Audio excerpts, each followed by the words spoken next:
This is the XNC Podcast, your Xbox newscast featuring Colteastwood, hosting industry interviews and gaming talk live on YouTube every Monday night at 5 p.m. on the West Coast, 8 p.m. on the East Coast. For all of you listening around the world, XNC Podcast is available on demand on Spotify, Google, and Apple Podcasts. Welcome to the show. Join the chat, hit the like button, and let's get into this week's topics with the XNC Podcast live. Happy Monday night. This is Colteastwood, the XNC Podcast, and I am here with episode 39. If you're listening, you're here live on YouTube on the Colteastwood channel, and if you're listening to this later on demand, that's because it's on Apple, Google, Pocket Podcasts, and Spotify Podcasts. So we're bringing that service to you to talk about games, but the real service comes from great guests, and that's what this show is all about, is bringing people on to talk about all of the gaming news for the week. And these people have become good friends. I want to welcome to the show back for the second time, Eric Cutts for the win. How are you doing? Hi, I'm good. Thanks for having me back. I had an awesome time the first time, so I'm always looking forward to coming back. I was actually supposed to be back sooner, remember? But your computer melted like into like a big pile of silicon and plastic, and I was going through it. I was going through it, and it's alive. I'm here, but it's always good to talk with you, and then of course Smoove. It's been a minute, so it's gonna be good. It's gonna be fun. Yeah, because of you, I ordered a second computer because I was like, hey, can you do my show this like next Monday? And you said my computer's like dead, and I thought, oh man, I can't be stuck in that situation. So I'm like, I started going shopping. But did you really? So I did. Yeah, I actually just showed up today. I'm afraid to plug it in. I don't know what's going to happen. It's going to be like a Willy Wonka machine or something. But me and PCs, it's always something. But yeah. I am so glad to have you here. Also super glad to have a good friend of mine, a guy who I talked to on Xbox like for the past 4 years or 5. What's it been? Kidsmoove. How long's it been, man? Very long. I've known Colt ever since Colt had the classic image of with the face slightly sideways with the mouth open. The yelling logo, one. The yelling logo, yes. Man, good to be back. I know people have been lobbying for me to come back on to the show, at least to me privately. But it was a good time the first time around. Happy to be back with a familiar face, Eric Cutts. So we got some long history. So we do. But yeah, man, I'm looking forward to the show for real. And I got to get me one of those XNC shirts. Yeah, well, I should send you one. How could you do that? That'd be awesome. I'll take one too. All right, let's do it. Let's send out a couple XNC shirts. Hey, producer, let's get that done. All right. I'm so glad to have you guys on because there's so many people to pick from, and having you guys on. The last time I had Smooth on, we had a really good time, and there's a couple of people who are like, I don't like Colt and Kidsmoove, you get that sort of thing. But when I had Erica on, we had a great time. So it's good to have you back. We've got a bunch of stuff to talk about today. We've got a couple surprises, and we have a little fun surprise toward the beginning or middle of the show. We'll get into it, but let's start off with Erica. Let the audience know, like, what game, if you can, what game have you been playing this past week that's got your attention, keeping you happy? I like how you said if you can, because everybody who knows me knows I'm just waiting for Elden Ring. And like, it's been a struggle to play other games right now. I've been struggling. But one came out of nowhere, kind of a sleeper hit, and that's Sifu. I got, blessed with the code for it to review it, and I started playing it. And I'm like, you know what? This is actually pretty damn good. So I've been playing that since Sunday, and it's challenging. Everything you're hearing about it, kicking everyone's butt, is true. You didn't finish it in 2 hours, then, I suppose. Like, no, I seen that tweet. There's a couple tweets actually complaining about the length of the game. That's only 2 hours, but really, you're going to spend far more time on that game because it's going to take time to get good. But actually, we're We will 2 talk about that hours. early on the show. We're going to tackle the difficulty thing. I know these two here are perfect for it. We're going to talk about the difficulty controversy. Kidsmoove, what have you been playing? Like, what's been on your game list that's had you frustrated or happy? I've been kind of even killed. I've been kind of in casual mode, but I've been playing Dying Light 2. And they finally added contrast in the Game Pass. So I jumped on that. It's a pretty cool game with a deeper story than I expected from a game like that. So I've been playing that. They also added this game called Dreamscaper, which is, believe it or not, is actually a pretty decent game. It's like a rogue-like game. It's like a kind of a boss rush games with that like rogue-like material where if you die, you go back, but you have to like unlock like different save points. But love that stuff. It's cool though. It's a cool concept. I tried it. I was like, all right, I'll probably continue this like after I finish one of the games, because I have a horrible habit in starting multiple games, and then from there on it's like, okay, which one do I stick with? So right now I'm probably just gonna try to stick with Dying Light 2, but in a couple of days there's another game that I'm actually looking forward to that's coming out that people keep laughing at me for, because I'm actually looking forward to it. Do you know what that game is, Cole? Which one is that? No, I'm trying to think. It's Crossfire X. Oh gosh. Oh no. 3 days. I've tried to bring up Crossfire X on the show, and it never quite makes it to the surface. There's some reasons why. Maybe we'll get into that. I know you guys aren't asking, but I've been playing a bunch of Dying Light 2. Dying Light 1 was one of my favorite brand new games of last generation, next to the Shadow of War games, the Mordor games.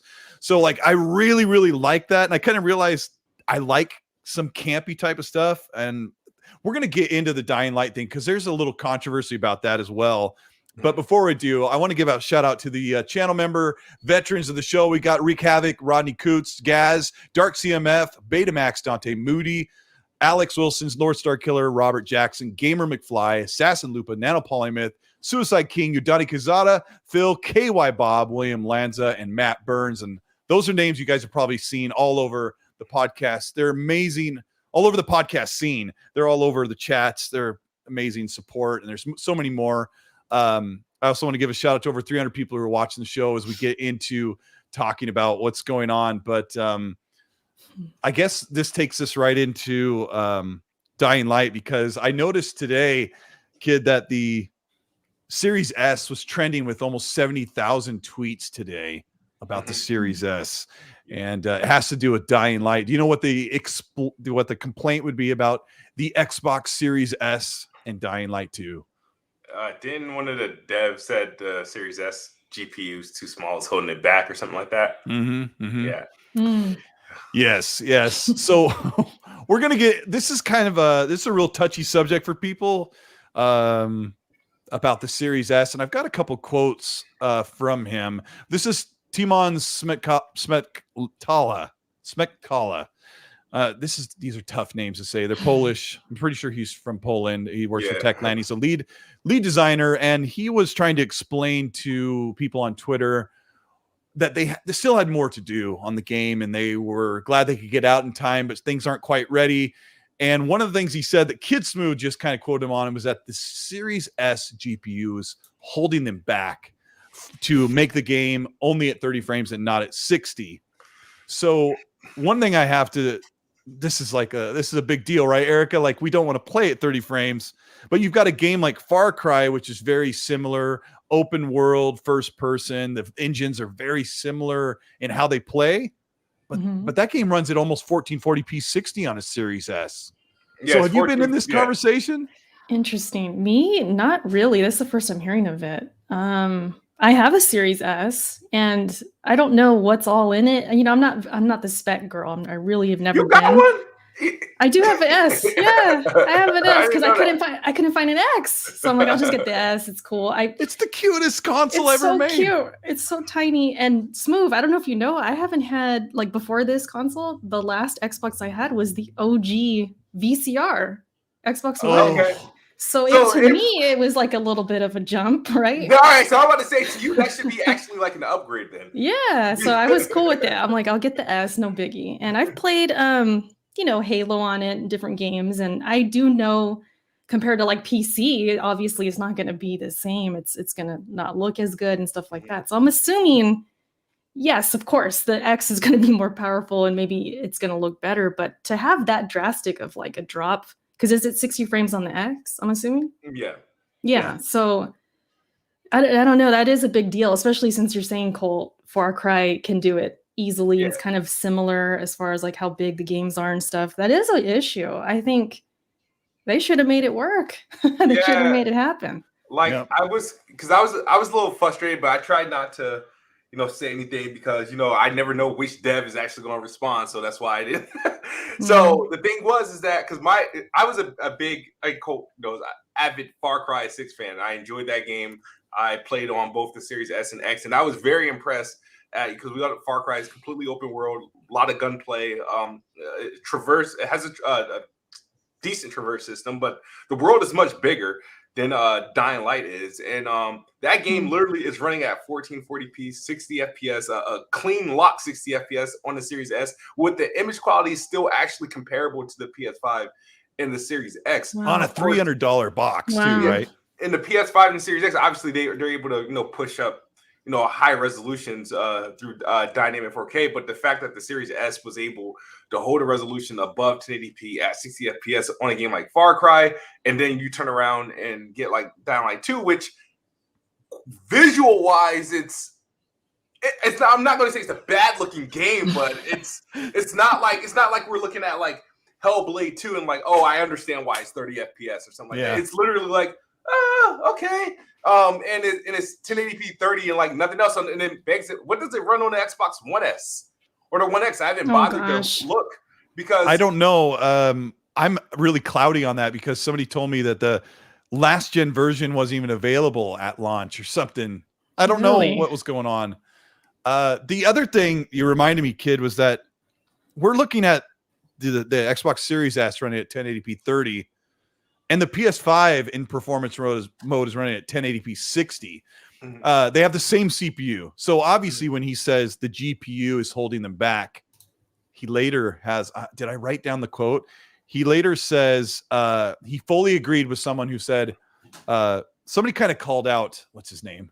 I don't remember it, but Timon, somebody kind of called him out nicely and said, you should be humble about these things. Like you got to take blame for where blame is due. And he says, I fully agree. And he said, it's down to optimization issues. He basically said that they were lucky to get the game out when they did because they optimized for PC first, and then they get the consoles up and running. That's why not a lot of console codes for review went out, mostly PC. And then this is a thing we've seen going over and over. The PS5 is running at 1080p 60, same CPU. And he did agree that it was optimization issues on them. It's kind of hard to say on Twitter. This is like the problem where you can't have a in-depth technical discussion, right? And get the PR just right when you're sending a response. But what he was kind of getting at was that they have optimization issues and they couldn't get that GPU in the Series S to do 60 with their time and optimization constraints. So he said at this time in his tweet, which means they're looking into it. They're probably going to do what they did with Guardians of the Galaxy and get it that unlocked frame rate. But then again, it's just weird because even with the PS5 and the Series X versions, their graphical modes are like, for example, ray tracing is 1080p 30. It's not even worth turning on. And the resolution mode is, Xbox Series X, they're fixed resolutions. I don't even know if they're fixed resolutions. They're under 4K. It's like 1940p on the like Series X, 16% higher or something. Yeah, 1800p on a PS5, 30 frames per second. But it's like we've seen more than enough games hit 4K 60 on a Series X and PS5 in their like regular modes, and we've seen enough games run like a dynamic resolution that have visual. Look at Resident Evil freaking Village. I mean, visually, I know it's not comparable in terms of scope, but then again, we have games like Valhalla and Far Cry 6 and that has done the open world at 60 FPS at higher resolution. So it's just weird. And then the thing is, I don't think the game looks bad. I've been playing the game in performance mode, and I feel like they do whatever they're using to help clean up the image. It doesn't look 1080p to me when I'm playing it. So there is some optimizations that are there that are good, but it's just not good enough when you're looking at the new CPUs they have, the GPUs they have, RDNA 2, whatever. And they have access to all this, and this is what we're getting in return. It's just not good enough. I know they posted an update. I know the Xbox is supposed to be getting an update to allow for higher frame rates. I don't know if they're going to up the resolution in the performance mode, but the frame rate mode is getting boosted to the point where Xbox users will be able to go above 60 FPS. But we'll see. Yeah, that it doesn't make sense because there's no HDR as far as I know. There's no VRR yet, like Kids just said. What else? I wrote down a couple things that were missing. There's no dynamic resolution scaling or checkerboarding. Like, Erica, you've played a bunch of games. Checkerboarding. I haven't heard that in a minute. And, right? Like, there's no dynamic resolution scaling. They just set the target, they set it, and they forget it. So you played games with checkerboarding, and how do they look in performance mode? Look fine to me. I mean, like I said, I'm not really the spec girl. I mean, if a game looks good, it looks good.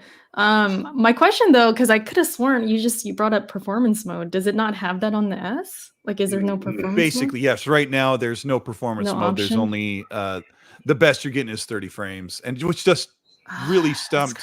Somebody in the chat said that even Digital Foundry was stumped that they weren't doing 1080p 60 on the specs that are in the Series S. And I know that for the people that aren't real tech savvy in here, like Erica she's not going to tell you what the gigahertz is on the CPU, idea. But for comparison for you guys, the Series S, X, and PS5 have basically the same CPU, the processor. And as long as the graphics card can keep up and draw frames, you can get 60 frames. That's why the Series S right now, almost every game runs at 60, right, Kid? If you remember, yeah. There's two exceptions, right? Yeah, the couple of these exceptions come from like those like cross-gen games where they're not like really not even really taking advantage of the modes, and they're just kind of running in their boosted back compat modes and stuff like that. But as far as like the games that's been supporting, every game that has been to this point has been 60. Even Assassin's Creed Valhalla is running at 60 FPS. Yeah, massive open world game. That's a big game. Yeah. I can't remember. Did Cyberpunk run at 60 on the Series S? So a game like that, no, it didn't, because that's a Gen 9 game. That's an Xbox One era game. Yeah. So it was just doing, I think, 1080p 30 or whatever. Or 1440p. That was the least of their problems, probably, when that came out. I'll have to warn you guys in the chat. A big warning out there is it's going to be a minefield for the fans that said that the Series S would hold back this generation, and they're worried that it's already holding it back.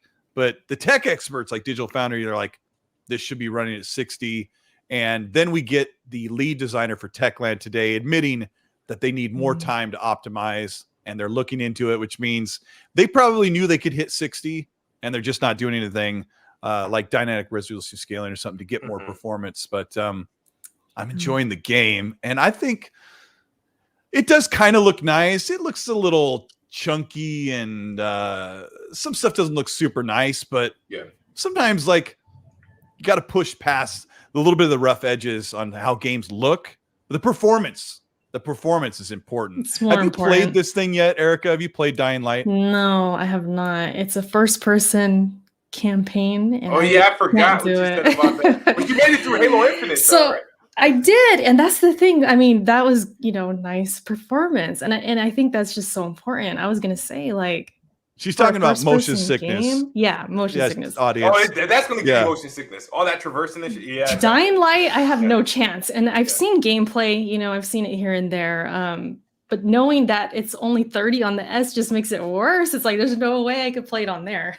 Would. They said they're fixing the motion sickness thing. I don't know how do you fix that? Well, because basically it is exactly like somebody strapped a GoPro to to the 'Cause character, you're, and you like, climb and you jump parkouring, and right? and Kinda. I remember know. ACG said that he called it the barfing simulator. So when he That's a good reviewed name it for several it. years ago, but thankfully I don't have the problem. Chat, let me know there if you can't hold your lunch while you're playing Dying Light. You have no chance to put on a VR headset if you can't play Dying Light. But there's a lot of screen No bobbing. Performance is pretty solid. We'll jump off this topic in a second, but there's some audio bugs. There's some weird glitches that they need to fix. Yeah, this is just a state of how games are coming out right now. It's crazy. It's so People common now. I'll tell you about barely getting them. I had 2 bugs in this game that tripped me out. One, where I thought my Xbox was going to shut off because it made that.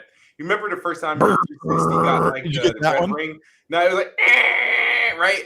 So, and I was like, okay, so I expect the game to stop and my Xbox to shut off. And that didn't happen. I'm still able to play it. I'm like, but this sound is so annoying. So I closed out the game. The other app, I decided to test ray tracing mode. And I took a turn and everything turned into polygons and triangles. Everything. Like, I captured the gameplay. So but I didn't put it out. But I was like, yo, this is not real. Like I thought it was a VR, I thought it was a VRS demo. You know how they show how variable rate shading works? Yeah, variable rate shading. Yeah. I thought it was. I'm like, what the? And I'm like, yeah. So I was like, I'm not using this mode again. So I went back to performance mode. But yeah, those are the 2 bugs that I experienced. One thing I don't like about the game, though, while you're doing missions, you lose a sense of freedom. Whereas if you veer off the path, you got to count down like you're in a racing game to get back before it's game over. Yep. It's the same problem I have. I love Fallout to death. But when you get into the main missions, they take all of that freedom that makes Fallout so amazing. I'm a big fan of that. And then they're like, you're stuck here. You can't go out. It's like, I want to go over and just look in lockers. I want to go do this. But you're kind of I don't stuck. know. I'm enjoying it. Yeah. That kind of reminds me of Red Dead. Red Dead did that too. You're kind of like stuck in the, you die if you get off track kind of thing. Yeah, and it's such a compliment to an open world when you don't want to leave that freedom, that free form. So hats off to Techland. I know they'll get it right. They're really an amazing studio. Everybody's crunched for time.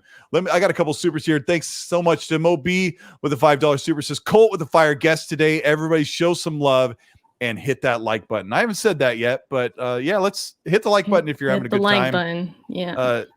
YouTube on mobile got an update where it's like hovering over in transparent mode, so you can hit the like button while you're watching, which is pretty cool. But thank you so much for your support. I've also got Hargit Chani, good friend of mine, says $2 super chat. He says hashtag Sony's a monopoly with a winky face, and he says hashtag, this one's for Erica, put Elden Ring in Game Pass. Hey, that would be insane. I know that was like a rumor for a while, like, oh, what if it went to Game Pass? I was like, there's no way. I would be shocked.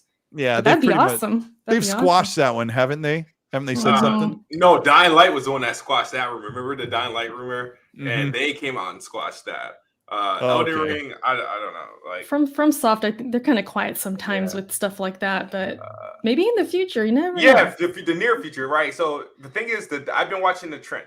Xbox has a good relationship with Bandai Namco, and they're the ones publishing this one, right? Yes. All right. So every game that Bandai have came out that's also been able to release on Xbox, like the Code Veins, the Scarlett Nexus, and the games coming to Game Pass literally within 3 months. After, if they don't get it day one, they've gotten it within 3 months of its release. But the last From Software game that they got was Sekiro, and that was probably, I don't know how long ago after release, but it was a Game of the Year edition. So a year later, I think. A year later, yeah. It went to Game Pass? Yeah. Did I not know this? I guess I never knew this. Yeah, it was in Game Pass. I didn't know that. Wow. Okay. So that's a good, it might. It's looking good. I always end up buying those. I bought Sekiro because I couldn't. Everyone was talking about it so much. I'm like, I have to dive in to this Souls thing, and I got murdered. But Sekiro tough. That was wow. Yeah, it's tough. You saw a lot of this, right? The death stream. I made it like 20 or 30 minutes in the game. I'm like, okay. I like the grapple hook, but we'll move on. Doovie with the $2 super chat says, 2 awesome guests. Can't wait to hear from you all. We will you will hear us, I suppose. And Jordy from Xbox Era, a member for 3 months, says, just want to jump in and say, hey, Colt, and tonight's brilliant guests and all this amazing Xbox community, go and smash that like button. People doing my work for me. You're amazing. They're saying Sekiro was in Game Pass. I can't remember. I don't think I remember that at all. You don't remember you sure? Drop? Yeah, I'm absolutely sure. It was. I feel like I would know that. It didn't go day one, but it went shortly after. Like, and the thing is, only reason why I had to get Sekiro was because of the challenge I had to do. That's the only reason why I got the game. Is what I did, but it went into Game Pass. We need a confirmation on this because I'm not sure when it went in and when it came out, but it was in Game Pass. I think that would have been huge news move. I feel like I would know. I would have heard. Game Pass. While Kidsmoove is diving into his extreme. They're saying he's wrong in the internet. Chat. He's hitting Google. I don't know. A lot of people are saying it didn't. And you know what? Maybe it did. It went into 2021 in March. It did? Yes. Really? Okay. Yeah. Well, it was spring 2021 that it went out. It wasn't like it was there for like a year because it was in there at the time of the Series X and Series S launch. Huh. It remained in there. Look at me stopping the show to see if he was right. I'm seeing yes from a few people and then no from a lot of people. So I forgot what the Sekiro, what color, isn't it dark brown with the character? I own the game. Haven't installed dark brown. You mean the character? No, the background on the cover. It's got like a brownish reddish tint. The font's in like a tannish brown. I can't find it, but it's actually it goes right in line with our next topic. There was a controversy today about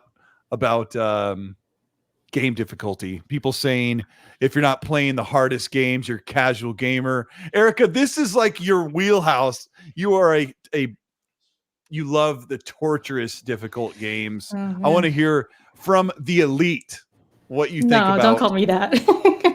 Don't call me that. I'm not that good.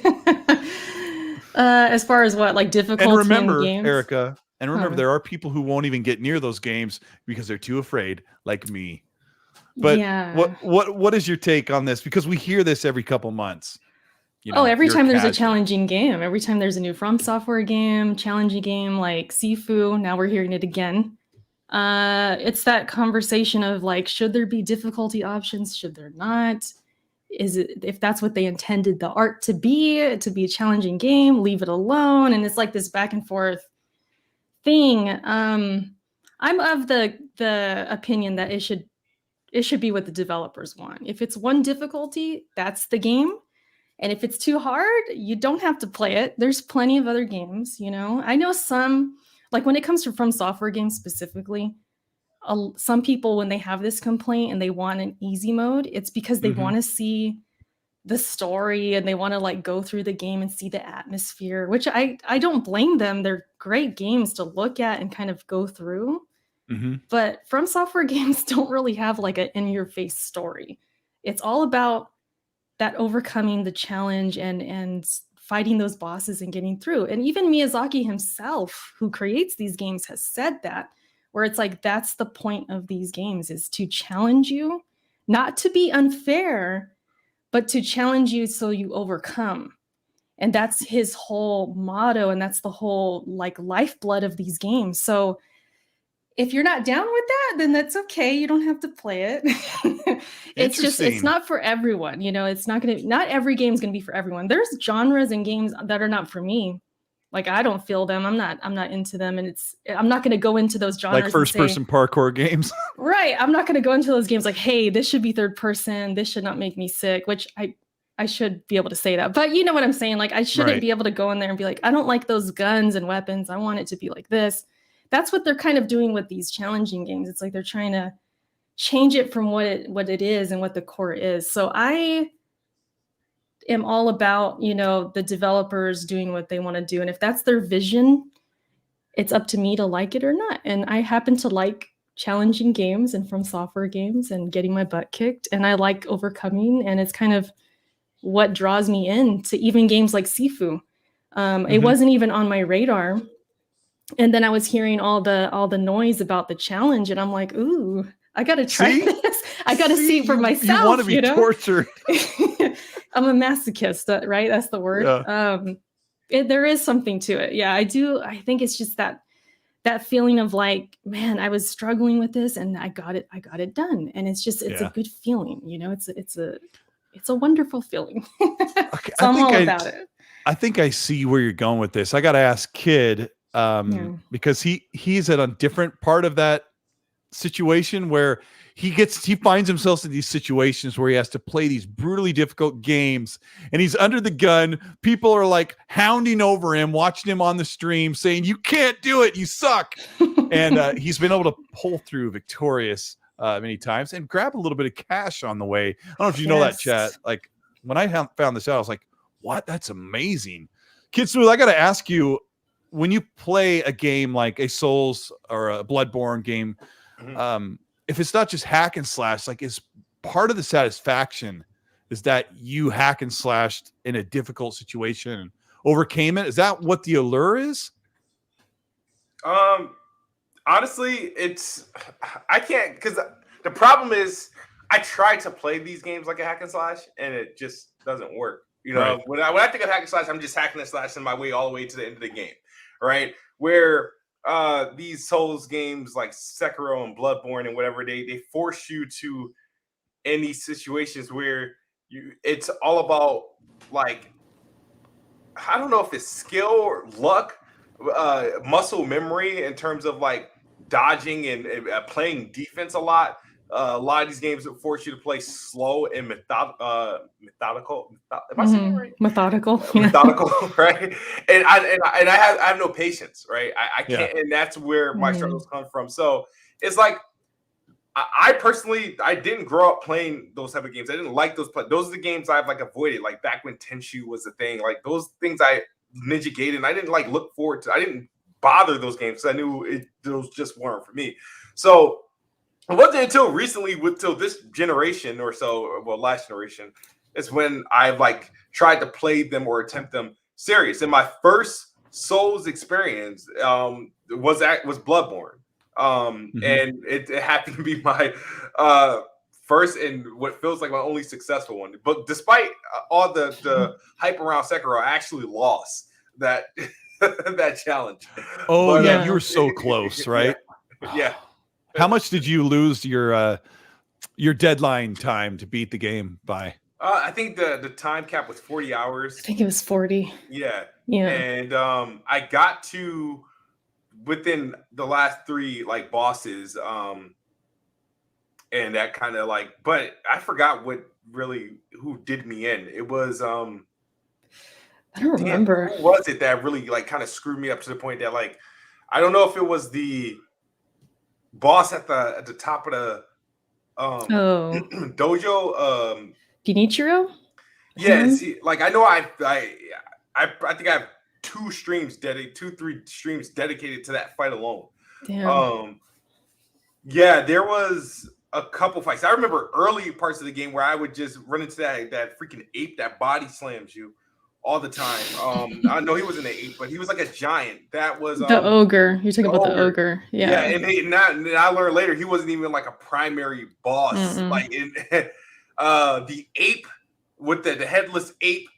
That, oh my God. I'm just getting what kind of game am I missing out on right now? You're missing out, Cole. You're missing out. You could have all these stories. I got to ask you guys. I know that like the people who want to have that sense of accomplishment, that they've beaten a game like that, they get that and they're the elite and they're not a casual, right? That's the whole argument. What if Elden Ring had an easy mode where, I know people just say easy mode, everybody said that, but what if it had an easy mode where instead of like in these games you can die in 2 hits, right? Sometimes if you're under leveled and you go somewhere you shouldn't be, kind of thing, maybe. So you can take more hits. I don't know. I just thought, like in the backend program, can they just change it? Like if you're on an easy mode or regular mode, that you can take 2 times more hits and you can make 2 times more mistakes and get through the game and say, "Oh, I played it on easy mode." But it sounds like the people who make these games are not interested in changing the difficulty. Well, from what I'm learning, because I do a lot of Elden Ring content and I've been, following From Software for a long time, and Their thing is, we're not going to change the enemies. We're not going to change the difficulty of the bosses, but we're going to give you this stuff to help you. So Elden Ring, with it being open world, they're giving you more tools, like the horse, for example. You could ride the horse. You can take out enemies riding the horse the entire time. Like you can circle around and, you know what I mean? And escape if you need to. And then there's also co-op. To me, co-op is easy mode because you can literally have somebody carry you. Like, let's say you're not that good and you're just kind of like, I just want to beat this boss.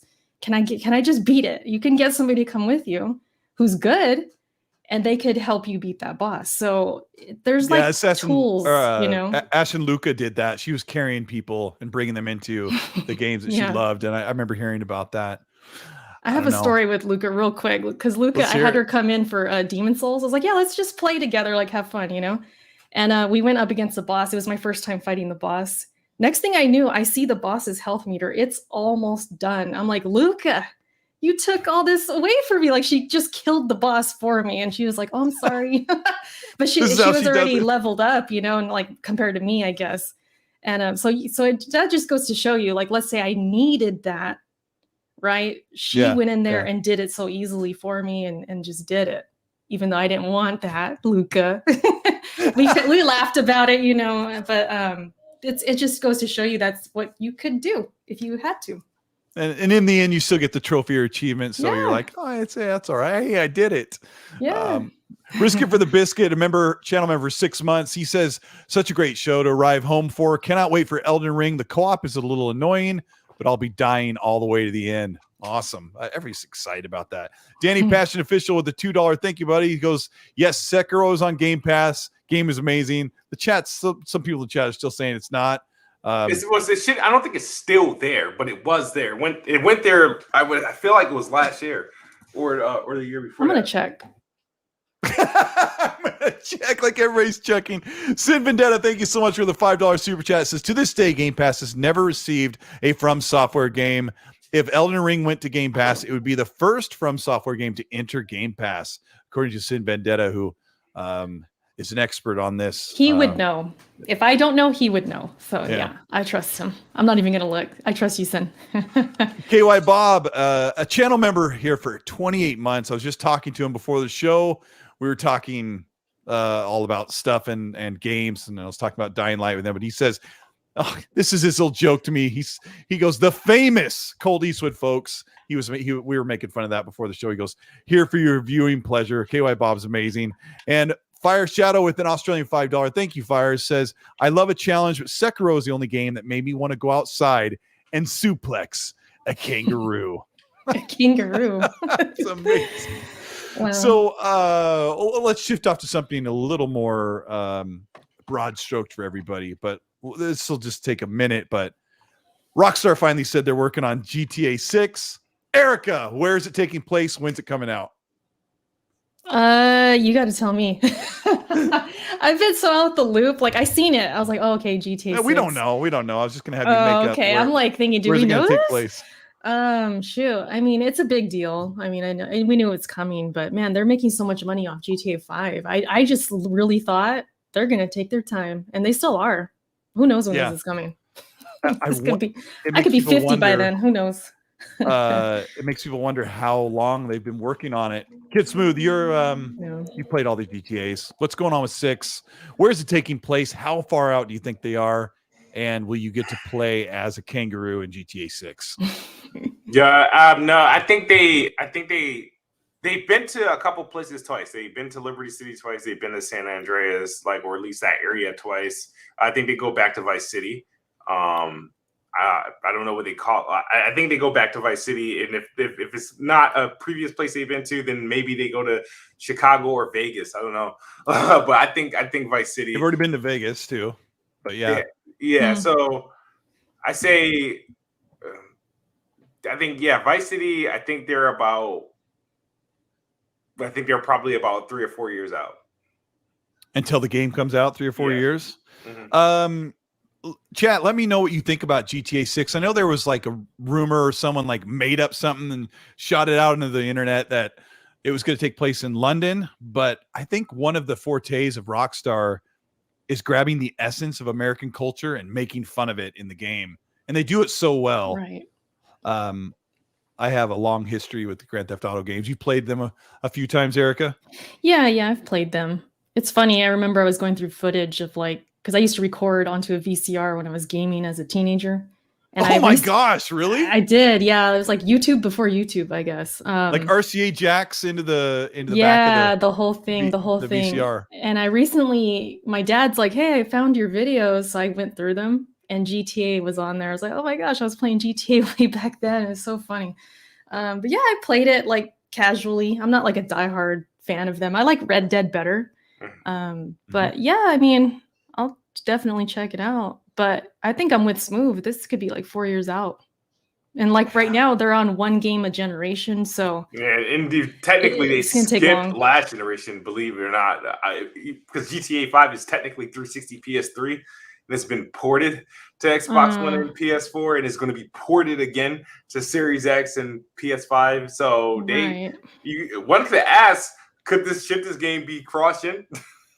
Oh my gosh! Yeah, they didn't have a native Gen 9 game. Well, yeah. I mean, we saw what freaking Red Dead Redemption 2 looks like. They had Red Dead. Yeah. It doesn't matter when their game comes out, though, kid. Like their game always looks next level. I remember how amazing Red Dead looked in 2010 on a 360, and it still looks pretty nice in back compat. Yeah. But Red Dead 2 looks incredible. I got to ask you, chat. In the chat, type how many times you bought GTA 5. I will put mine in and hit enter.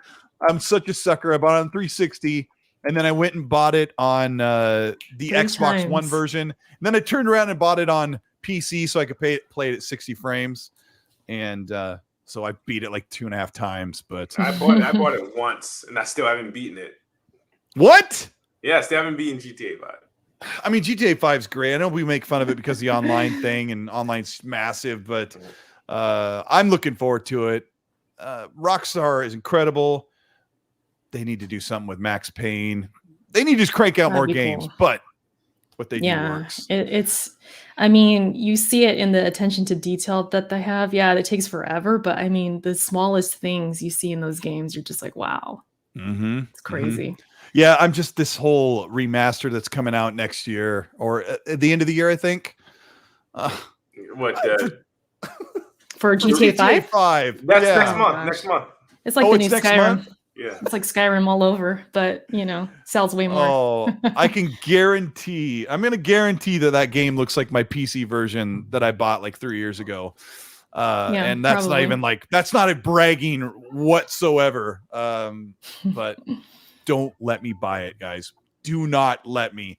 I mean, it's going to be 60 FPS. But I could load it up on my PC with an Xbox controller. You're good, wireless. But it's different. It's different. Stop. That's not a difference, Smoove. No, don't do that. I got the angel and the devil on my shoulder. You got your PC cult. You're good. Don't even. Yeah, I'll leave it alone. Leave it alone. It would be the novelty of it. I will not. For Havoc with the $2. Thank you so much. Says go back to London for GTA 6. It could be good, but I just did that with Watch Dogs Legions, and Kid and I kind of like that game. But I don't know. I just don't like. I thought I would like the fact that they bought Aiden in the Bloodlines DLC, but he just doesn't fit in London like that. I was like, I'd rather another trip back. He got to a Chicago. He got a little chubby too. Did you notice? He looked like he put on some COVID pounds like me. But I think did you play Watch Dogs Legion?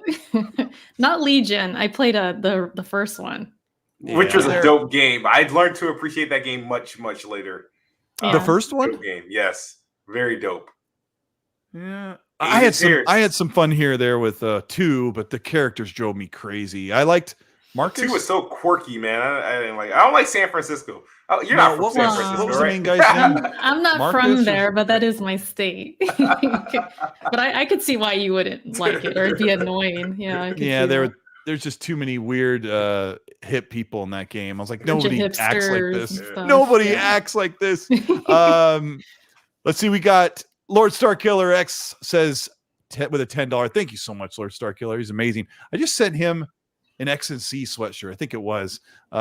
He's amazing. He says, my estimate is that GTA 6 will come out in 2026. What's that do for the math for Kidsmoove? 3 to 4 years. So he's with you. Hopefully, he says it will take full advantage of the RDNA 2 architecture. At that point, Dang. It's gonna look crazy.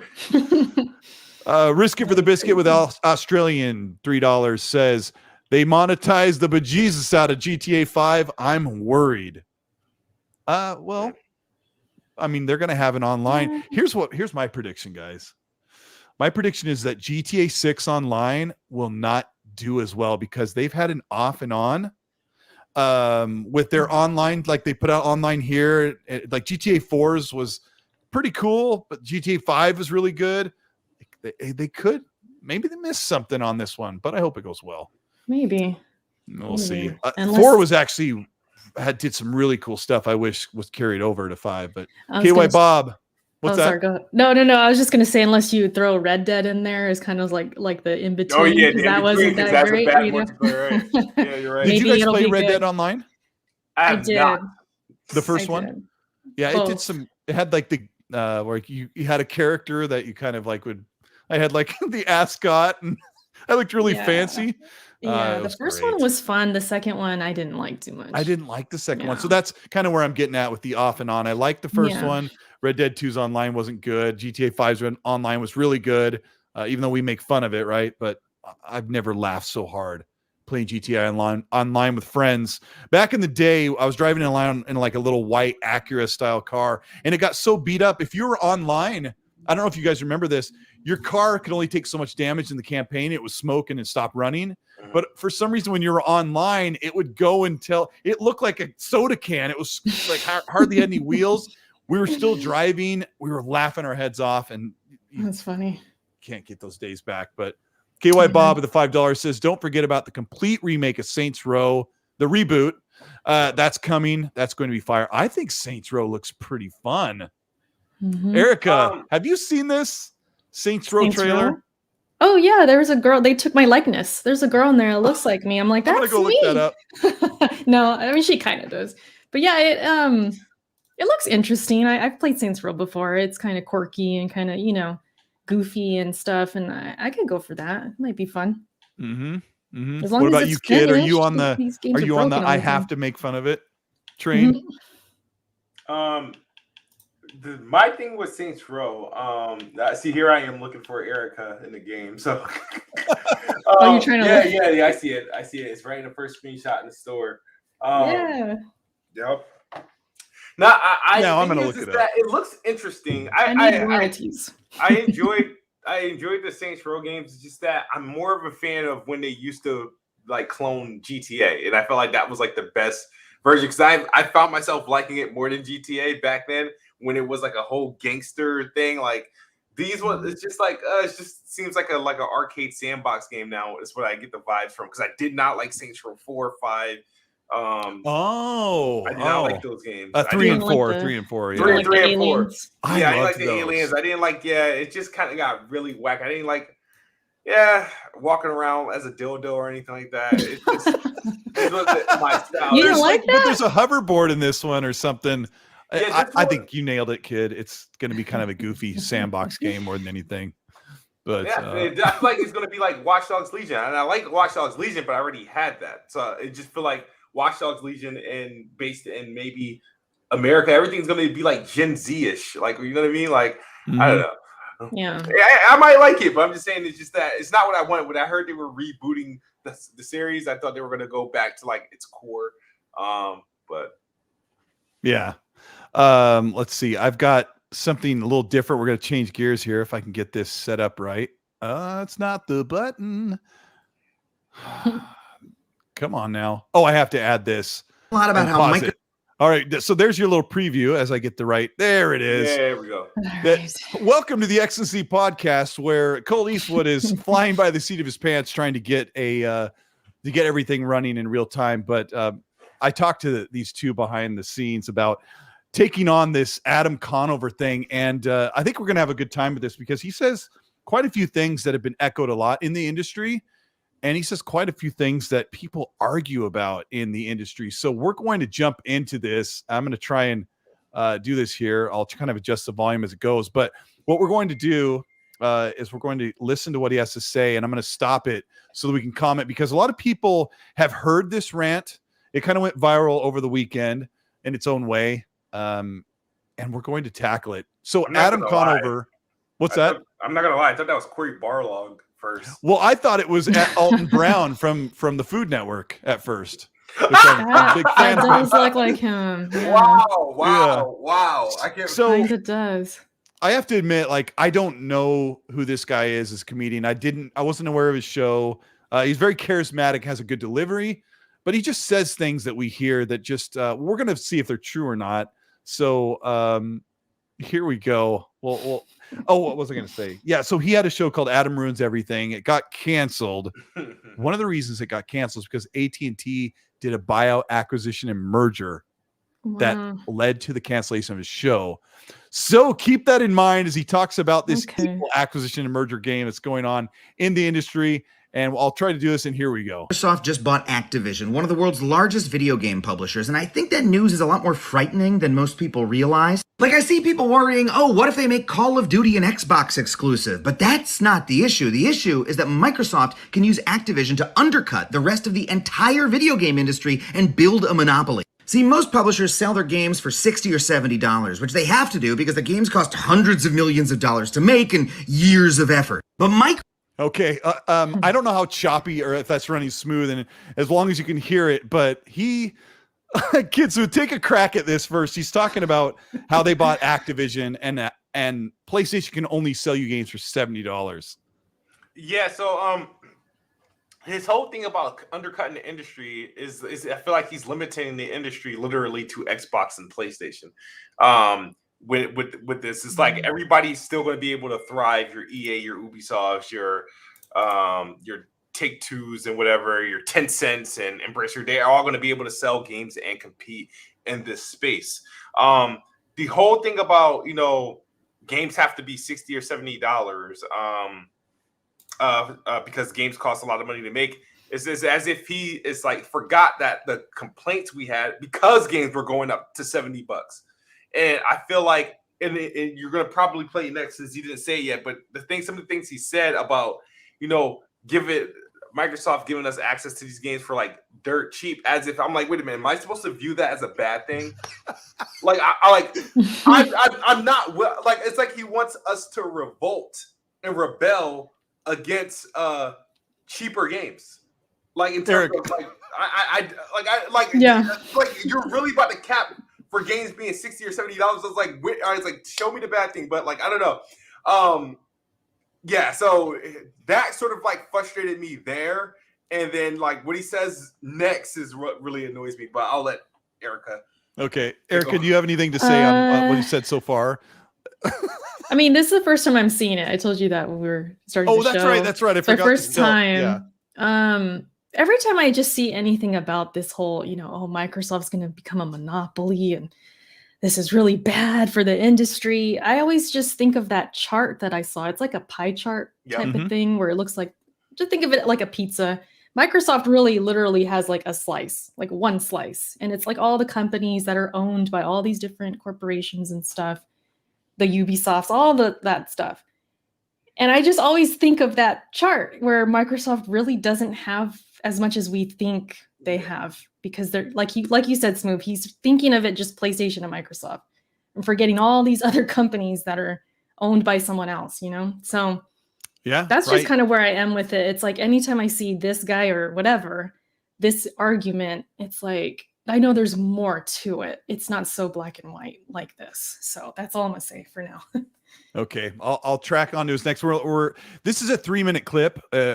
We'll work through it. We're just a little bit 30 seconds in. Here's his next bit. Dollars to make and years of effort. But Microsoft has recently disrupted that strategy by introducing a service called Game Pass, where you can get hundreds of games for just $9.99 a month. And now they're buying up game publishers so they can put their games on the service. Microsoft has bought so many game studios that they now own Doom, Wolfenstein, Quake, Halo, Call of Duty, Elder Scrolls Fallout, Diablo, Hearthstone, Overwatch, StarCraft, Warcraft, World of Warcraft, Psychonauts, Guitar Hero, Dishonored, Minecraft, Gears of War, Tony Hawk, and Zork. Remember Zork? Okay. Erica, do you think he memorized all these IPs and You Xbox? you could see he's reading. You could tell he looked up and he's reading a list. He actually said Gears of War. It's like, dude, they've owned Gears this whole time. What are you talking about? Yeah, he made a list, but he just made a list of games they own. And it's like, how about the rest of the thousands and thousands of games they don't own? You know? I mean, imagine if he was ranting about Ubisoft. He's like, they own Watch Dogs. Like, think about all of the franchises that Ubisoft owns, and I love almost all of those, right? Kid, what do you think about this so far? Yeah, so the whole thing is, him listing the games and listing existing IPs that Microsoft already owned on that was theirs to begin with, like Halo and Gears. Yeah, he might have mentioned Forza. Like, it's like, come on, dude. Like, really? You can literally do that with any publisher who is acquired. I could do the same thing with EA after they acquired Codemasters. Like, well, damn, now they own Need for Speed, Dirt, F1. They own freaking what's the WRC? Grid. They own Grid. Like they got a monopoly on racing. Just name up all these racing games: like wheels, dirt, gravel, mud,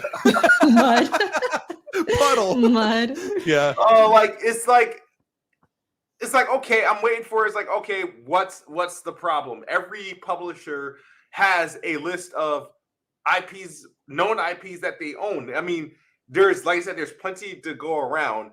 And the fact that he mentions it, like they're able to buy up all these publishers, okay, and put all their games on $10 in Game Pass, which is $10.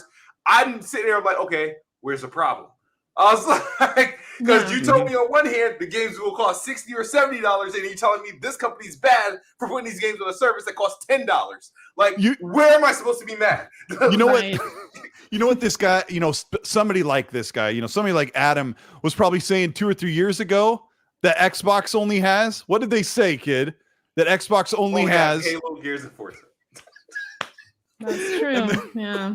All right, you guys ready to go forward? Games. Let's see what else he has to say. And keep in mind, chat, that this is Erica's first time hearing this, so first time. Just watch the smile. Here we go. Doesn't matter if Call of Duty is also available on PlayStation if you can get it for $9.99 instead of $70 and get hundreds of other games too. That's what you're going to do. The deal is just too good to pass up. Now, I can hear what you're going to say next. You're saying Sony and Nintendo just need to make their own Game Pass competitors and make their own games, $9.99 a month. Here's the problem. I don't think they can do that. I think Microsoft is taking a massive loss on Game Pass, and they're able to do that because they are literally 10 times bigger than Sony and Nintendo combined. Oh, okay. Woo! Okay, Erica, tackle this Nintendo thing, he said, if you can retain what he said about Nintendo. Like, because he said about that Microsoft's bigger or 10 times bigger. That Nintendo could just make a $9.99 Game Pass thing, but he says they can't. And he says the same thing for PlayStation. Because they would take a loss. Nintendo has a lot of money, so I don't know why he would. I mean, I could see him trying to say that about PlayStation. Maybe they can't afford the loss, I guess, but Nintendo definitely could, right? Yeah, I don't. I'm kind of with Smoove. I'm like, I don't see the issue. I mean, I guess he's trying to make a case like, well, these other companies can't do it, so you're gonna have to pay that much money over here. It's like, but we have Microsoft. We can go ahead and spend less over here. I don't know. It's weird. It's crazy because all these other companies also have subscription services. Ubisoft has a subscription service. EA has a subscription service. PlayStation has a subscription service. Nintendo has a subscription service. It's just different. And like, it's like, I'm sorry. Like, I kind of like, I think I caught like a temperature listening to his rant. Like, you caught a fever? Yes. Oh man. Kid, talk to us about PlayStation. Like, he's like, PlayStation, that just make a $9.99 service with your games on their day and date. And talk to us about why PlayStation could or couldn't do that. Where do you stand on that? Well, PlayStation can if they want to. Are they willing to invest? Are they willing to break away from their current business model? And it looks like they're ramping up for it. At least they're trying to find a way to have their cake and eat it too. They want to put out this Game Pass competitor that's called Spartacus, and the only thing now is if they decide whether to put their games day and date on there. That's the only thing. But it's coming. It's probably going to be on PC because they're revving up their PC portfolio. They're buying up studios as well. Like they're buying up studios just like everyone else. They're buying up existing IPs. They're buying up talent that people would like. Hey, I would like to play this on Xbox, and we know PlayStation is more aggressive with their acquisitions and their development. I mean, literally right now, Xbox players and even Nintendo players, there's Marvel games we just can't have. Yep. You know what I mean? There's like PlayStation, they have that on lock. Like that's literally if you want a decent now. I'm thankful that freaking Guardians of the Galaxy came out and was a decent game, but like Spider-Man and X-Men, I still look at those as like, there's going to be those well-known characters that you would think should be multi-platform. It's not. PlayStation has rights to these games or whatever, and apparently he doesn't have an issue with that. But as far as PlayStation and Nintendo being able to do subscription service, like I said, all these companies have subscription services. PlayStation can do a Game Pass. Will they? I don't know. I don't know if they would have to. Obviously, there's a lot more they would need to do because I do believe this is costly. But you have to own a lot of the content that's in there. Because the most of part, remember the early parts of Game Pass was just like the early parts of Netflix, and it's still pretty much that same way. Is that it's a lot of third-party purchases that they're buying to fill up the service, but pretty soon, majority of the stuff that's going to be in Game Pass is going to be first-party. The really weird thing that struck me as soon as I heard this, and I know some people in the chat like, why are we giving this guy attention? But I can give attention to something like this respectfully, and so far we've been doing a pretty good job, I think. But the very first thing that struck me, chat and audience that's watching, is that Adam here is upset that Microsoft is offering an unbelievable, too good to be true value to their customers. The problem with that is this could be offered with the competition. So if Xbox and Microsoft can provide a value that's unbelievable that everybody wants it would push PlayStation and Nintendo to do something similar to stay in the market, because he says they're building a platform where everybody can jump on a Game Pass on almost any device, and it's dirt cheap. And Adam is a guy who plays on a PS5 and a PC. He stands everything to gain for Xbox, providing him better value just on the Xbox and PC platform, and also to push PlayStation, which they're already doing, to do the same. Let me grab a couple super chats that kind of line in with this. Two $5 Australian dollar super chats from Dr. Dirk Diggler. Great name. He says, I've thought Microsoft to buy EA. I think it's the reason why Sony bought Bungie, so Sony can ensure they have some shooters on their platform. If Microsoft buys EA, Battlefield, Call of Duty's gone, Battlefield's gone, Warzone maybe gone, Apex Legends gone. So perhaps Sony's buying Bungie in a reaction to a potential Microsoft buying EA. He says at the end. So I don't know about that, but no. Johnny, thank you for the $5. He says, Nintendo is the foil to everything he said. They have a stellar first party and sustains their ecosystem. They're selling a bunch of systems and games. And Erica, you know what's funny about this? Right now, the Nintendo Switch is beating the pants off of Xbox and PlayStation with a mobile console you could take anywhere. Mario Kart and Animal Crossing, like full stop, right? Like they're beating the best high tier consoles. Do you have a Nintendo Switch? They're selling a lot. Yeah, I have a Switch. That have Pokemon you played Animal game. Crossing? I did. I have it. It came out the day right when they sent us home for pandemic, and I'm like, well, I guess I'm gonna go pick up this game. And it was a great game because it killed time, and it was cool. And it did really well. I'm sure that helped, because it got me to buy it. But you got games like Pokemon that just came out. It's selling millions. These games they're doing numbers, and that's what Nintendo does. I mean, these exclusives. And I was going to say this too, just when it comes to this whole thing. Remember that argument of like, are exclusives bad? And people would say no, because that's what sells consoles, and that's what, if you want that exclusive, go buy that console, right? That was like the argument for years. And now it's like, okay, Microsoft has their exclusive content. If you want to say Game Pass is that, so then get an Xbox. I just don't see the problem here. I really don't. That is perfectly said in the perfect time. Because as we get into this thing with Adam, Erica, that's such a perfect setup. I want to ask both of you, I'll start with Kid, about the argument about what's pro-consumer. And I looked this up because someone said, I don't think you know what the definition means, Colt. Pro-consumer is not an actual word. I looked it up before the show. That kind of scratched my head, like pro-consumer. But really what it means is anti-consumer. It's the opposite of anti-consumer. So the quote basically is that Microsoft or Xbox are pro-consumer because they provide you a value. But the PlayStation guys will say it's anti-consumer for Xbox to go and buy up publishers and games that used to belong on the PlayStation as well. So, Kid, can you explain to the audience? I have my own statements about what this means. Like, is it anti-consumer for Xbox to grab their own exclusives and say, these are ours now, we're giving them to Xbox fans?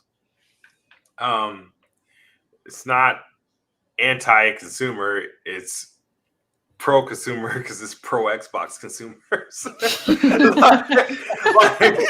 I don't know. Like, the thing is that, I mean, the argument on Xbox was we want Xbox to be more competitive. Xbox ain't got no games. These were complaints that weren't very old. I mean, come on, like, come on, think about this. Right? 3 years ago or 2 years ago. Prior to the game, all right, think about this. When did they reveal the Xbox Series X? The 2019, right? Yeah. So that was December 9th or whatever. So yeah, it was December 2019. Something. So as of December 8th, 2018, Xbox was in the same boat it's been since 2014 or whatever, 13. That same old Xbox ain't got no games. They got Gears. We ain't got nothing until then. It's trash. It's the whole 9 yard.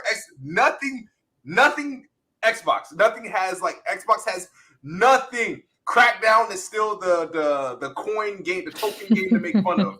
Crackdown is Sea of Thieves or the characters from State of Decay 2. Like, these are. So you telling me in 2 years, it goes from that to we having a monopoly discussion on the video games in Xbox? Yeah. It doesn't make sense. I mean, I'm happy that it's this way because now it's now. So we're going to kill the dream of Xbox having games before they can even close on the deals to get them. It's ridiculous. Yeah, I've got a little saying I kind of cooked up today.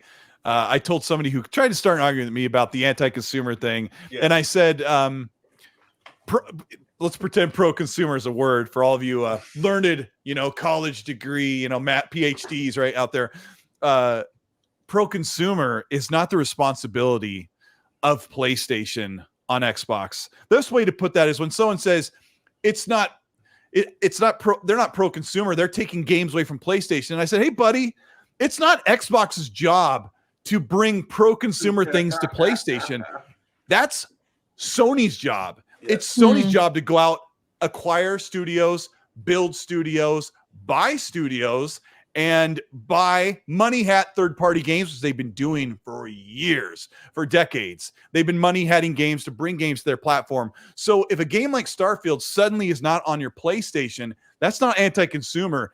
That's Sony's job to go and get you something else. Or, hey, if you want to do just, hey, how much is it going to cost to put Starfield on the Xbox, even though it's an exclusive studio now? And then maybe Phil will go, how much you got, Jim Ryan?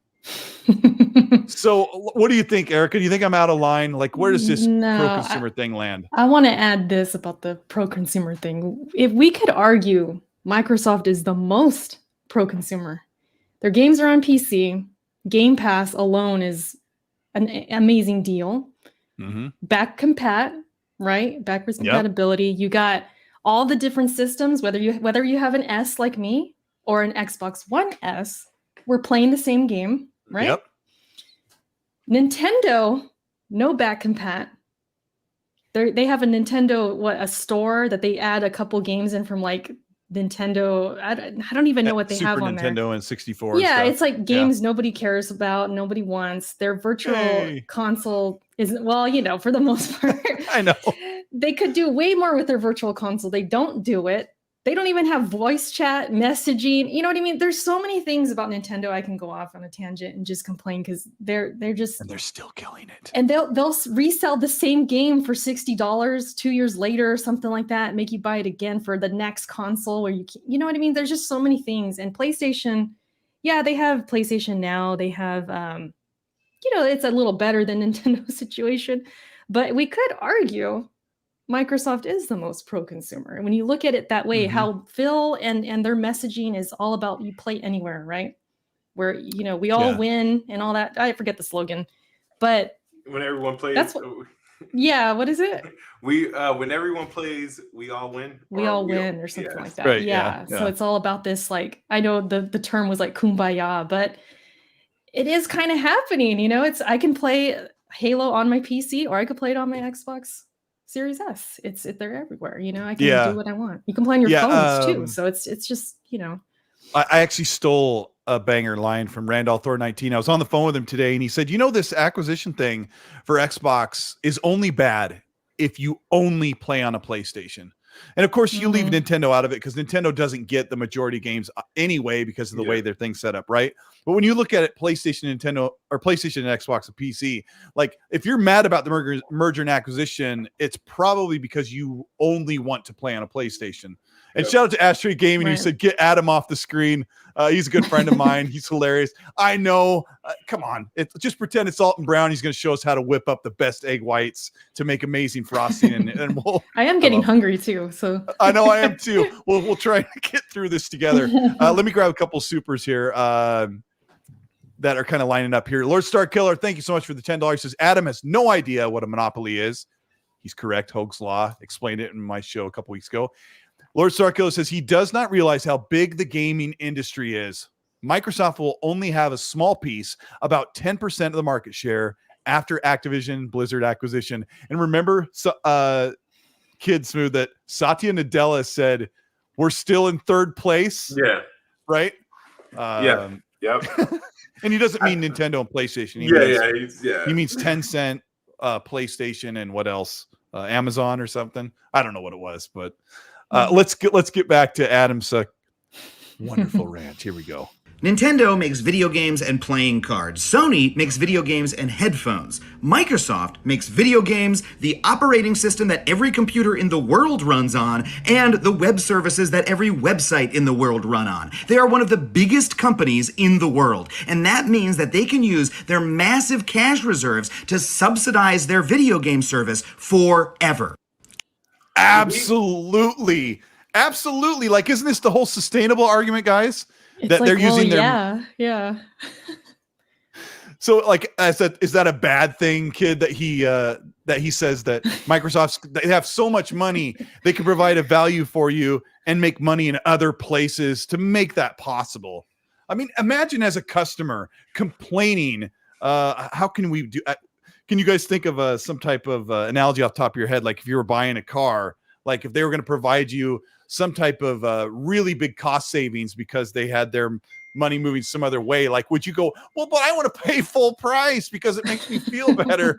I want to support the card makers. Yeah. I don't know. This guy said, I'm still hung up on the fact that he says Sony makes PlayStation and headphones. When the last time PlayStation made headphones? And Sony made headphones. They also make VR. They also make TVs. They also make movies. What the don't they own Spider-Man? Yeah. It really makes them out to be the victim in this. Let me keep going because people are hating seeing his face on here. We love you, Adam. I know where you're coming from. Like somebody who likes to talk. Like we like to talk, but he wanted to get his voice out here. He just didn't realize he was going to stir up the hornet's nest. Here we go. It's the Amazon strategy. They can take a loss on every single video game they sell through Game Pass forever until they have wiped out the competition, and Sony and Nintendo cannot do shit about it. Okay. Now he does make some good points. Like Amazon's massive. Amazon has become like the tour de force of where to buy your stuff online, like full stop, right? Yeah. Erica, do you get a good value with your Amazon purchases? Yeah, I got Prime, so they come quicker. I could use it to sub to somebody on Twitch. I get access to movies and stuff. And then, yeah, I mean, I like Amazon. I trust it. I feel like I get good prices, if that's what you're kind of asking me. Yeah, I mean, we're watching out for ourselves, right? Right, like we want to get a right. good value. and it's Kid, gonna what come about fast. the other part of this is like you've got like Walmart, right? Like Walmart comes in and destroys local businesses that used to sell stuff for 30 cents more or a few dollars more. Like, is this a big problem? Yes and no. And I say yes and no because at the end of the day, you can't be mad at somebody coming in and doing it first. What happened with like the Amazon and Walmart's, they're either going, all they're going to do is create other businesses to do the same thing or advance other businesses. So what happened when Amazon came through the door? Other businesses went online. They went more reliable on subscriptions and shipping. That's pretty much how they do it. Like everybody offers some sort of like delivery option or some rapid delivery option or some perks by joining their memberships. Like Walmart has Walmart Plus now. It's like $12 a month. That gets 2 days shipping. So it's like you can't be mad because at the end of the day, Amazon wasn't always big. Neither was Walmart. Walmart was once a local business in the state. It was, and before it blew up, it wasn't automatically this massive company that was all over the freaking world. You know what I mean? So it's just that Amazon had an opportunity, and they created like a freaking juggernaut, and the industry is moving with it. So he's looking at Game Pass as something which it's weird because the Game Pass business model exists in every other industry but video games, right? So Xbox is there. They're positioning themselves to be in prime position because obviously when it catches on, others are going to do the same thing and somebody might do it better. So what they're doing is gearing themselves up and putting themselves in a position to not get, because remember Xbox, like, they got, come on, remember the Zoom, remember Connect, and they get like now you got Alexas and Google Homes and stuff like that, and Xbox been had it. It's like, yeah, so they're pretty much putting themselves in a position. It's like, all right, this is gonna take off. This is gonna and we're in prime position to have a strong market lead or to be a big pusher or a mover in this when it takes off. And they're pretty much just because they're first, he's pretty much calling it a problem. I don't think that Nintendo or PlayStation is going to be, asked out. I just think other players are going to adjust. But the thing is, they already have. It just hasn't took off like that yet. You know what I mean? So yeah, like they're going to innovate in that way. They're kind of let's ahead. see if I can. I'll try and I'm going to try and take his face off as needed. But we're almost done with what he's having to say here. Really good points, and here we go. Actually, I should say I think Nintendo will be fine because Nintendo has Mario and Zelda and everyone loves Mario and Zelda. But I think Sony is like Sony can't afford to make the new God of War or Horizon Zero Dawn game just $10. They need those games to be $70 for them to make a profit that year. Whereas Microsoft is able to lose money indefinitely. So before he gets into that, okay, before you get, let's see if I can gosh. switch this back. I have to remember what button to hit. Okay, there we go. Before he gets into that, oh my gosh, Erica, you said that Sony can't afford to sell their brand new games like God of War Ragnarok and Horizon Forbidden West at $10. I'm still stuck on when he said Sony is effed because it's like, dude, are you not paying attention? Like they're on top right now. They're selling a lot of games. They're selling a lot of consoles. Can't even find a PS5. He like we've been saying, he's making it sound like a bad thing that Microsoft is giving us the cheaper option, and he's just this doom and gloom of like, oh, Sony can't afford to do that. It's like, but we don't know that. I mean, they could do it. I think they have an ace in their sleeve that they're really dragging their feet on to make more money on exclusives. Kid, do you know what it is if you're paying attention in class? Like, what's the ace up their sleeves that PlayStation could do to sell more copies of something like God of War Ragnarok at launch? Day and date with PC. Atta baby. Yeah, day and date PC. They're true. They're making all the moves to line themselves to do that. I mean, you don't buy a PC porting studio just to continue waiting 5 years to port games to PC. I mean, they have to at the end of the day, because they have what they realize. Here's the thing: PlayStation. I'll say this. You know what I mean? PlayStation fanboys like the old PlayStation model and having everything stuck on their platform, so they can just brag, just so they can say this is mine, this is exclusive to this box, because they think it really matters. But at the end of the day, that model hurts PlayStation. They can't sell PlayStation. There's 17 quote unquote sold PlayStation 5s, right? But they can't sell. They can't sell that many games, even because a lot of bots got those PlayStations, and they can't manufacture enough PlayStations, so all these games that they bought out for exclusives are not having the return that they were supposed to have, because they can't sell you consoles. So now they're stuck putting out these exclusives and they can't sell them. So what do? You got a bunch of people on PC, you got a bunch of people on PlayStation 4, and games like Ratchet and Clank and spending the money you spent for Deathloop and stuff like and Returnal all look like mistakes, not because they were bad games, it's because they can't really. Nobody could buy them because they don't have a PlayStation 5. Yeah, they reach 500,000 consumers on Ratchet and Clank because it's limited to a constrained console that is sitting in the basement of Scalperton. That is true. Did you see that video going around of that guy just on the street? Why did nobody just rob him? I don't know. I have no idea. You would think, right? See Kidsmoove and I rolling through in a rickshaw and just taking them all and carting our way out of there. Yeah, it's the scalper thing is ridiculous. And Jim Ryan, I almost said Jim Spencer. Jim Spencer would be an amazing person. Jim Ryan said that he was frustrated that they can only reach so many people on the console. And he kind of says this before the constraint problem. He knows this before there's a console hardware constraint, that they're frustrated that an amazing game like God of War in 2018 can only reach 20 million people, when they know as soon as it goes to PC, it hits the top of the sales charts. The next thing that Adam's about to talk about is, let's see, I go to this and to this. Look at this. I'm almost getting good at this. Next thing he's going to do is talk about. It's like the Ring.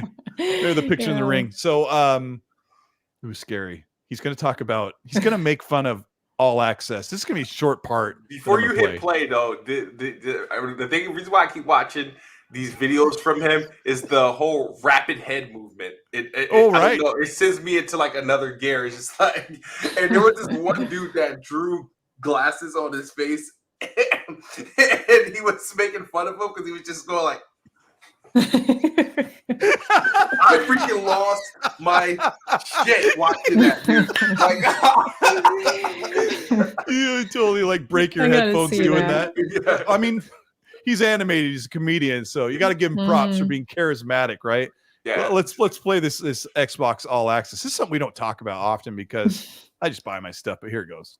Definitely that they can sell the damn console and Game Pass for just $25 a month. Now that's an amazing deal, but it's okay. So we don't talk about Xbox All Access, but he's talking about how you can buy a Series S for $25 a month, which he thinks is an absolute steal. You get the console and you get 2 years of Xbox Game Pass Ultimate. Yep. For $600 over the 2 years. So doing the math, if you do Xbox All Access, you actually save $50 to $60. Before taxes, maybe it's a little less than $50, right? So you're basically they're not like subsidizing it to you. They're selling it to you for 2 years. What do they call it? No interest, right? Yep. What do they call it? What's that? You buy your furniture that way, same day, same. What is it? I Come down to Bob's Couch Emporium and get your couch for same as cash. I can't remember what they call it. No same money down. I don't know. If you pay the payments every month for the 2 years, no. If you this is the thing where if this is what all access is. If you pay the payments every month for 2 months, you get the console and everything, and you pay no interest. If you miss a payment or you're late or behind, they charge you interest across the 2 years. Yeah. So it's like same as cash. Yes, thank you, Barani Lewis and whoever said it. But it's one of those things they do at the furniture store. You're like, buy a bed set, and no interest, same as cash, and then they tell you in fine print. That's what's going on with that. So he's trying to make fun of that. This is just another way for people to get into the console. We're almost done with this clip, and then we'll move on to the next thing. Here he goes. Here's Adam. It's one of those deals that we might later say, ooh, that deal was a little bit too good to be true, because it could mean that Microsoft wipes out all the competition in the video game space and then is able to jack the prices up on us and also make games that are a lot worse. And let's not forget that all this consolidation... Oh my God! Games that are a lot worse. Kid, take this. He said that they're going to provide a value and make the games worse. Oh my God. Yeah, so my thing is, where was he pulling that from? Where did he get that example? Like... Yeah, good point. Go ahead. Do we have like I don't understand that's where his PTSD comes in from him getting like shatted on by AT&T. Yeah. Because I'm like, where do you get that idea? How do you assume the games are going to get worse? Matter of fact, what did Bethesda say, ZeniMax say when they sold to Xbox? What are these Activision people saying? Why they're pushing for this deal to go through? What is right? I mean, isn't Blizzard in shambles? I mean, they're the ones having their games kind of slacking. And yeah, they're bad now. They're probably getting better, if anything. So, Erica, the problem is, it's like your basic economics. What you get out of it, what you put into it. So he thinks they're putting very little amount of money by offering it on Game Pass. It's only $10 a month, so the games are going to suck. And somebody, Mike in the chat says, let's spend $7 billion to make bad games. I doubt that's their intention. Yeah, I'm agreeing with that. So what games have come out on Game Pass? There have been some not great games, like Crackdown 3 came out, a really low rated game that I loved, but I like crappy games. State of Decay had problems. Sea of Thieves had problems at the beginning. And then after that, it just kind of went away, didn't it, kid? Do you have a memory of what games have come out on Xbox over the past 2 years from their studios?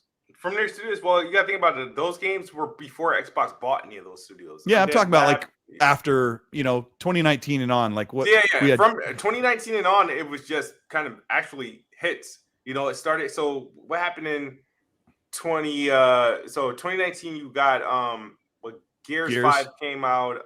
2018, you have Forza Horizon 4. You had Ori and a Will o' Wisps, which was also that touched the 90, right? Yep. You got, because there was that gap. It wasn't really in 2020. You had Gears Tactics and Flight Sim. Gears Tactics was like a mid to high 80s. Flight Sim was a 90. Hey, real quick, hold on to that thought.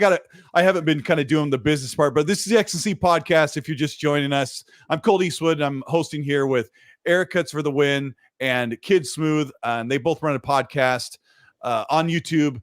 Kidsmoove has the Xbox Planet Xbox podcast, and we've got Erica from the Backlog with Erica Backlog podcast. Yeah, Backlog. Yeah, podcast. so thank them. Welcome to the show. And if you're here and having a good time, hit the like button. Let's get that like up to 500 if you're enjoying the show, and hit the like button if if the hairs on the back of your neck are standing up seeing this guy on screen. We're trying to have a little bit of fun with it. Yeah, he's giving me a headache already. So, kid, back to what you were saying. Like, we got into the summer of 2020. The new consoles are out. Flight Sim was a banger. Double Fine. We're talking about 2021 now. Like, just kind of like, what was coming out? Flight Sim, Psychonauts. You had freaking, obviously, Forza Horizon, Halo. You had games like 12 Minutes, even though it's not from them, but you got little indies. Age of Empires came out, but I know that's on PC. They haven't had like their first party hasn't dropped anything that rated below an 82, and what it feels like, I don't know how long, but I know they had the 69 meme, You know what I mean? But there was a couple like one they didn't make the Ascent rate a little lower, but was pretty good. And there's been a couple exceptions, but the games have generally been really good, regardless of what he thinks about what you put into it. Are you going to get that out? Let me go back and finish Adam's rant here. Here we are. Naturally is going to lead to layoffs and worse conditions for workers. Microsoft isn't trying to be the Netflix of games, they're trying to be the Amazon of games. They want to use their massive cash advantage to undercut and dominate the entire game industry. That is bad for video game makers and video game players, and as someone who loves video games, I'm worried. I'm worried. All you gotta do is make your eyes big and scare everybody. Like that's have like a shocked face, like the thumbnails. What can Microsoft do to make Activision's employees' condition worse? Yeah, and Activision and Blizzard. Have you followed this, Erica? Right. Oh, of course. Yeah, I followed it, and that's what I'm saying. That's what I was saying earlier with their games kind of being, well, not just the games, but the atmosphere and what they've been through, and. Are they really going to make it worse than that? I don't think so. So. Yeah, it's so weird to hear. It's so crazy, especially for somebody like Kidsmoove and I who have like done so much Xbox focused content over the past 5 years plus, right? Yes. And then you hear somebody jump in and say, what are they doing? They're going to take over the industry. I never thought in a million years that somebody would be saying that Xbox would take over the industry. I just don't see it happening. So what about Kid? What do you think Xbox's position is? What are they trying to do? Are they trying to push PlayStation off the market? No, they're not trying to push PlayStation off the market. They're trying to make Xbox or Game Pass at least a go-to subscription, and you need the IPs to do it. You need the games that move people, and Call of Duty moves people. Overwatch 2 will move people. If PlayStation has to go under in Xbox's attempt to grow Game Pass, then that's just on them. And I don't mean that I don't mean it to say like, you know what I mean. I suspect PlayStation would follow suit in terms of they'll do their as a competitor, they'll evolve and come up with something that would keep them in the gaming space. If gaming moves towards a subscription model. I think even Nintendo, even as the stubborn as Nintendo is, it may take them a longer time to do it because they may not need to do it immediately. But when you factor in what Xbox is doing, is like, okay, I can imagine a scenario where, you have these games like Call of Duty and a year where Call of Duty, Elder Scrolls, the next Elder Scrolls coming out, and that happens to fall in line with the next Gears of War, and that's all in 1 year, and it's all going to be available in Game Pass.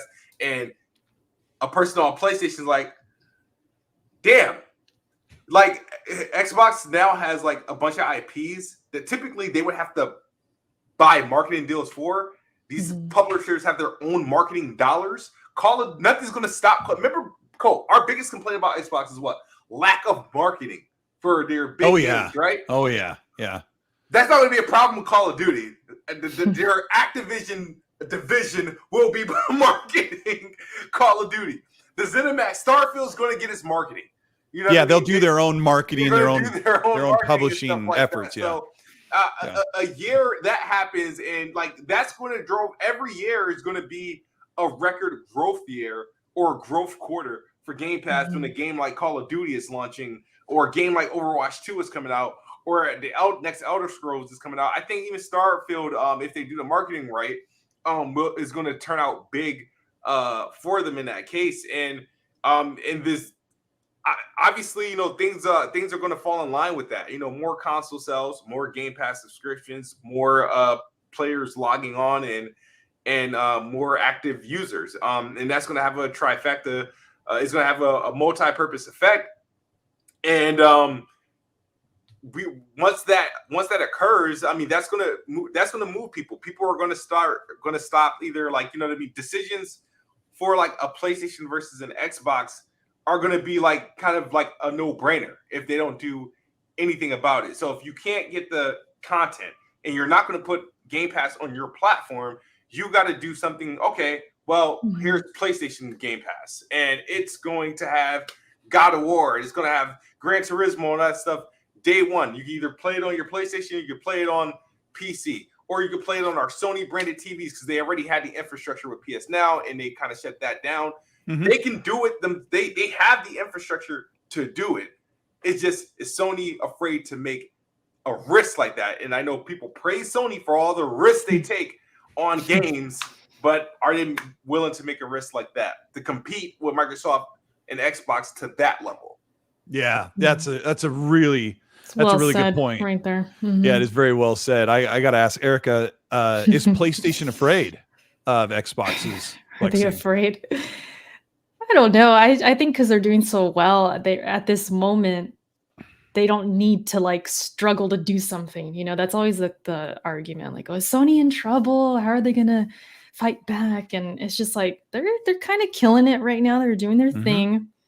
But like Smoove is saying, you know, over time, when people start to move, if that does happen, people start to not get a PlayStation and they go ahead and go on Xbox, and maybe the numbers change a little, or it just becomes the way of the future, because that is happening. I mean, it's happening everywhere. TV, everything's subscriptions now. I mean, I have us here, we have like at least 3 of them to watch Netflix and all this other stuff. And it's just the culture or the it's just what it is now. And Microsoft was just kind of ahead of the curve. And I've been saying that for a while. They're just kind of there already and thinking about that future. And PlayStation was still hanging on to that exclusive, you know, the $60, $70 bangers that come out. And that's what they're known for. And they do really well in. Nintendo, the same thing. They're good right now. But as time goes on, things are going to change. And if people move enough, it'll get Jim Ryan to move. He's already on PC. He's all about PC. He's kind of moving, isn't he? He's kind of moving and shaking a little bit. You can tell it's changing. Yeah. That's really well said. And when you were talking about Xbox moving early to PC, well, we don't fool anyone, right? Like Xbox moved to PC in 2016 because they were in crisis situation. The Xbox was a really bad launch. They weren't able to, it's almost like there weren't enough Xbox out there because Xbox wasn't the place to buy during last generation. And so they needed to sell the games. They needed to remake that investment into a game. Like if you paid Remedy to make Quantum Break, it wasn't going to sell on, there's like 12 million Xbox Ones or something back then. I don't remember what the number was. That's not a good look. And so they made a move out of necessity. And of course, you look at the big picture and you think, you go to PC, your potential is much bigger. And I think you're right that Jim Ryan's going to move to PC. We've got some super chats rolling in here. Thank you so much. Hit the like button if you're having a good time. This is the XNC Podcast. We finally got Adam Conover off the screen. I'm sorry, I should have popped him on and off the screen so we wouldn't grow cataracts from looking at him. But I'm sure he's a great guy. Like I said, he plays on PS5 and PC. He has every right to find some happiness in these acquisitions. And trust me, PlayStation is going to make acquisitions of their own. Let's see where we at on the supers. We got let's see. There we are. For Havoc asks with the $2 super chat. Thank you for Havoc again. He says, Colt, is the price worth it for Bungie? Yeah, I think so. Sure, why not? It's not that much. You guys want to weigh in on this? Because I think they're going to get really great multiplayer benefits and team building stuff for their platform, even if it's stuff that Bungie doesn't even make. I think it's worth it. Yeah, I mean it's billions, so it's tons of money to us. But I think because the Activision acquisition was so much money, and then when the Bungie thing happened, I remember looking at the number. What was it, like 3.6 billion or something? I was like, oh, that's kind of low. I'm over 15 here. times more, 20 I'm over times here, more. Freaking middle class, and I'm like, oh, that's kind of low. Erica, do you know I had to Google what billion meant? I can't remember what it was. It was 100,000 million dollar bills or something. Whatever it was. I had to get my tiny mind thinking about it. Yeah, you just see the 3.6 compared to 90 or whatever. That's a lot of millions, I think. Risk it for the biscuit with Australian $5 says Sony is literally doing the same thing. They've got Spartacus coming, and if they didn't have day and date before the Blizzard deal, it's likely now Marvel's Wolverine will be day and date, he thinks. If that's maybe. Oh, PC Maybe. or what are they saying? Yeah. Day and date PC or day and date on a service. I mean, that's a weird one. Kid, can I ask you that? Like, as Eric and I like think about that, day and date on a service or day and date on PC, like which one is more likely to come first from PlayStation? It's a good question. I would say, isn't it? It depends on how stubborn they are with the subscription model. If they don't want to, I would say, oh damn, dude. I would say day and date on PC first. Okay, that's what I would say. Yeah, I might lean that way. Their toes are in the pool already. You know, they're dipping their toes. Jim Ryan's in there in the sauna. You know, I would expect them to announce this new subscription service. I call it PlayStation Ticket or PlayStation something, like in my mind, right? I don't know what it's going to be called, but I imagine when they announce it, it's going to be like, holy crap, this is a great deal. And because it was kind of hard to say that as the general audience for Game Pass when they're like, we've got Crackdown 3 coming and the Ashen or whatever it was. But, Ashen. Danny Passion Official, thank you so much. Good support of the channel with $2. He says, Adam's getting exactly what he aimed for, attention. I thought about this before I read it. I think Adam wanted to get on his soapbox and say what he was convicted about. He wanted people to hear his voice. I guess it is attention. I don't think he wanted this kind of attention. And like, we've kind of broken down what he said in pretty respectful way, but you know, there's people chatting, there's people messaging and sharing stuff on social media. They're not being nice. I don't think he wanted that, but you get what you get, right? Thank you so much to FBoy57 with the Canadian $5. He says, Colt, with all this pressure Microsoft is putting on Sony and the gigantic companies like Amazon, Apple, and Tencent swarming gaming, will Sony survive? There's a couple comments missing there. Will Sony survive through the Amazon, Apple, Tencent, Microsoft acquisition fiesta? Kidsmoove, will they make it? Wait. Repeat that question. He's saying with Amazon, Apple, and Tencent and Microsoft all like acquiring and building up their platforms, will Sony survive? They should. I mean, the thing is that it really all depends, because the thing is, I'm not really impressed with Amazon or Google, what they've done for gaming. Like Google, they're about to kick Stadia out the back door. Amazon still isn't sure how much they want to invest in. I mean, Stadia says they have big things, like big improvements coming, but yeah, but like the minute that the day that Xbox acquired ZeniMax, they literally announced that they're shutting down all their first party and they're going to just buy third party content. That's what they end up doing. I think what happens with Sony is that eventually one of the muscles would probably buy out Sony to take over the PlayStation brand to combat with Microsoft. If Apple wanted to compete with Xbox on gaming, they can buy PlayStation. I mean, that wouldn't be a big. That wouldn't be terrible. Like PlayStation would remain intact. You just have a different owner. Like, it wouldn't sign in with your Apple ID. That would be crazy. Like the internet would blow up. Yeah, if that happened. Risk it for the biscuit with the Australian $2 says, should Adam delete his account? Yes, he should delete his TikTok account because I think TikTok's weird, but I'm old.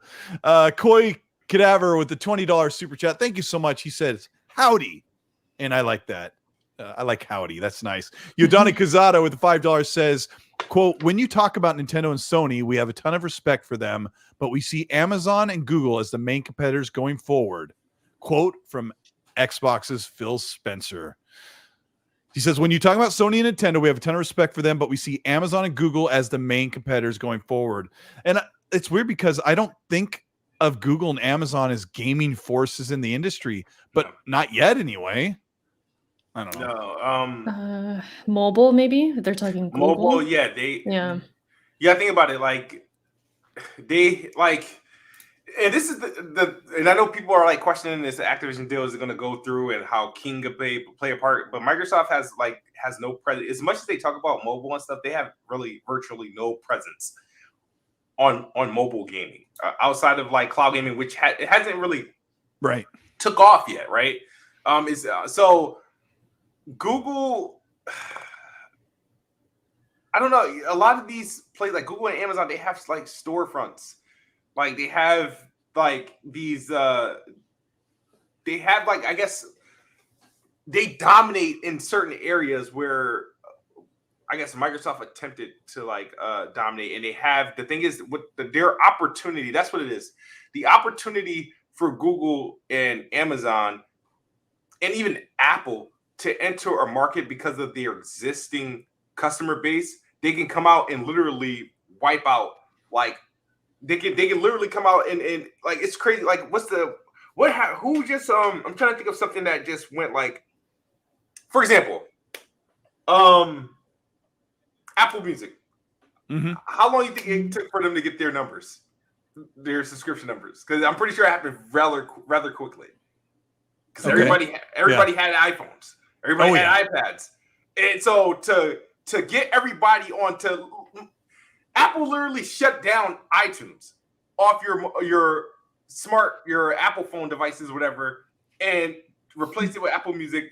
We used to own our music. We used to buy our individual singles and albums. I'm out of the loop here, but iTunes isn't around anymore? No. I thought it was. You can still put it on your computer, but it's not like a thing on your phone. Well, I mean, Google got rid of Google Play, and that's where my music of like 15 years like was home to it. And now it's been pushed over to YouTube Music, which makes me go through all these loops to get to my music that I own. This is the opposite of where gaming is going, because Phil wants us to play our games wherever we want. Because I was counting off on my fingers when Erica was listing off where you can play. She stopped before we could say you can still play on an Xbox One via xCloud. You can play on a browser. Mm-hmm. You can play on a smart TV is kind of coming in the future. So it kind of goes back to that different anywhere. things. Yeah. And that's what makes me think of, or that's what I think of when I see that quote from Phil. It's like, he's thinking about Apple and Google because they're kind of everywhere, I guess, in a way, or they're different areas. Like they're kind of getting around. And I think that's what I think when I read these quotes. He's just thinking he wants to get everywhere besides PlayStation, maybe, but it's a good way to make money. But yeah, I mean, I'll probably play almost always on the console, on the Xbox console. I might mess around with the other ones, but I mean, everybody has different ways. No PC.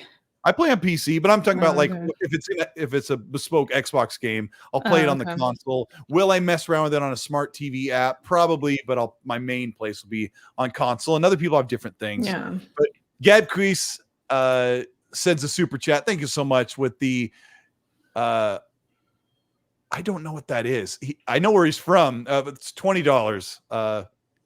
I'm so sorry. I should know these currencies. I will educate myself. Need to watch more James Bond or anything. He says, hit that like button. We are almost at 500 likes. You guys have been amazing. The chat has been great. I've been keeping, if you see me looking over here, I'm keeping an eye on the chat, and you guys are you're cracking me up, and you got good points, little arguments going on. But thanks so much to the moderator, Happy Bomb, who's keeping an eye on the chat and keeping things clean and clear. Just make sure that we're being nice to everybody and getting into some healthy arguments, and just, a couple elbow drops here and there, just a little bit. But you guys are amazing. Hargit Chani with a $10 super chat says, people are used to Xbox, PlayStation, Nintendo since 2000. Before that, companies came and went.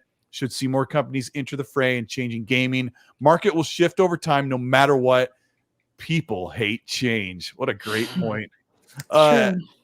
Abacab 72 with the $5 super chat. Thank you so much. Says, I think people keep forgetting that the fact it was Activision Blizzard that went to Microsoft in the first place.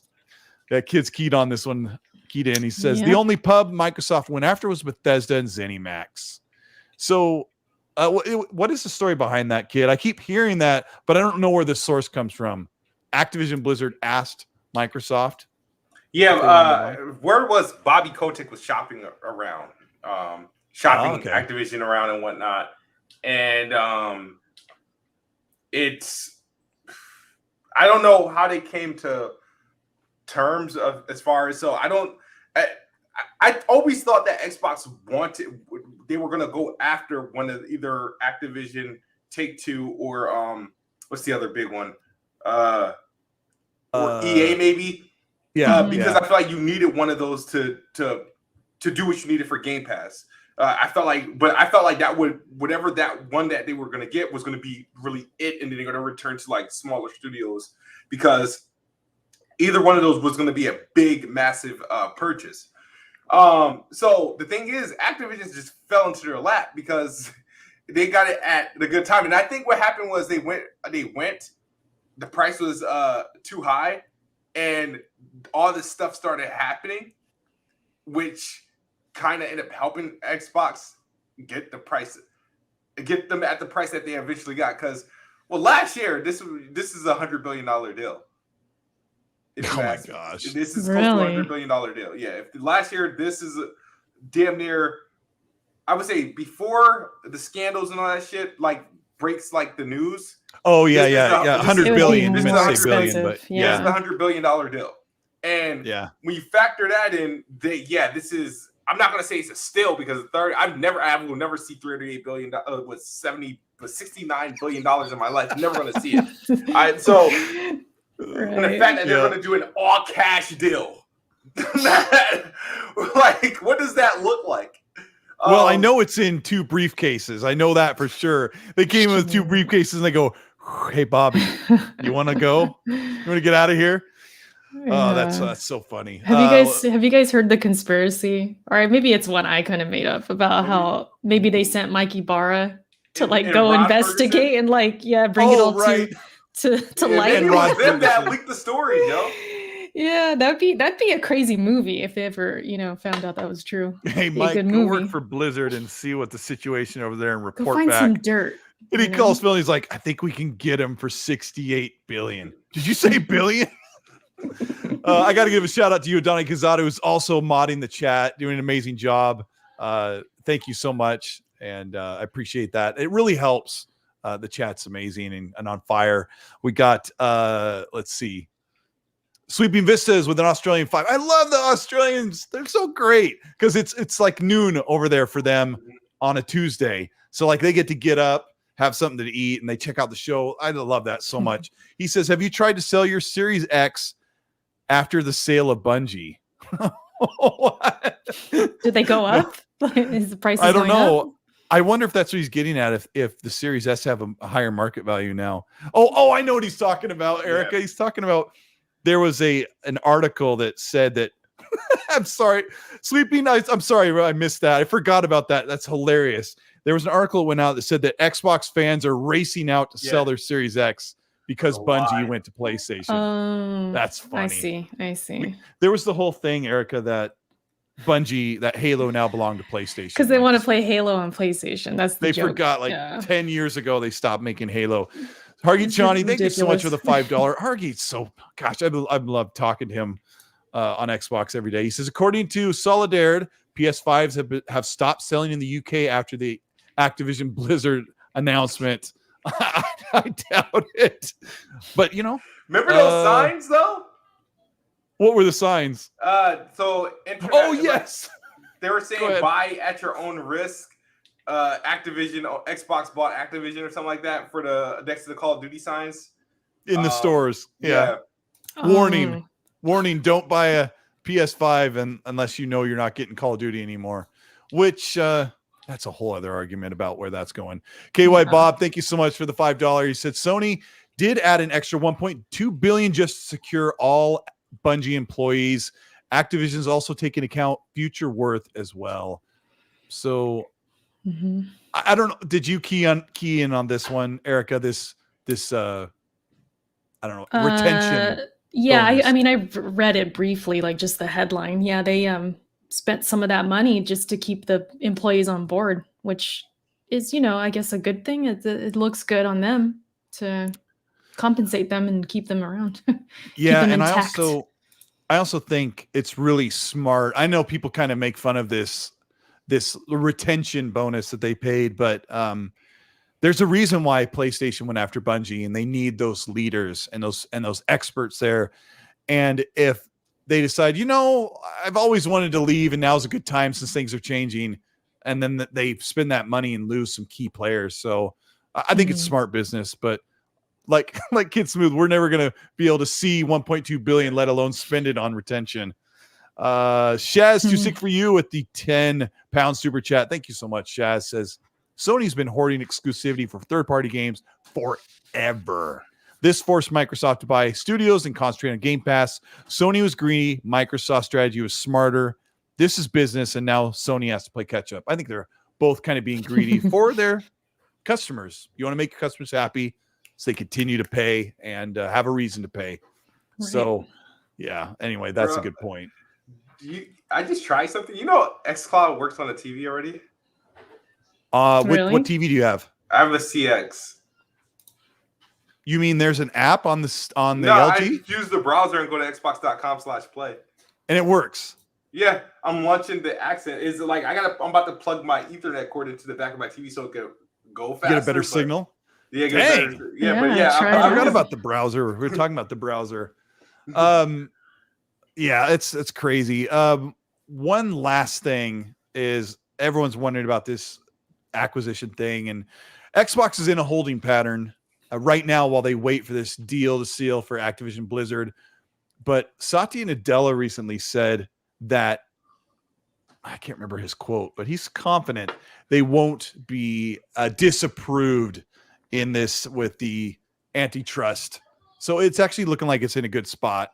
Mm-hmm. So I don't know. What do you think we'll see? PlayStation's going to be acquiring something soon, do you guys think? They said they aren't done. They got $18 billion to spend, they said. They keep saying that. Yeah, they're not done. It's just getting started. I've seen all these insider tweets, the insiders. But I mean, yeah, if not stuff like Bungie, maybe just smaller studios, bringing them on board. And I think because they have all these relationships with studios, they got Housemarque, they got Bluepoint. They could keep going in that direction and get those under their belt and just keep on with that. I know some people think they're going to get From Software. I'm like, no, that's probably not happening. But they're throwing names around for Sony. They got to react and they got to get somebody, but we'll see.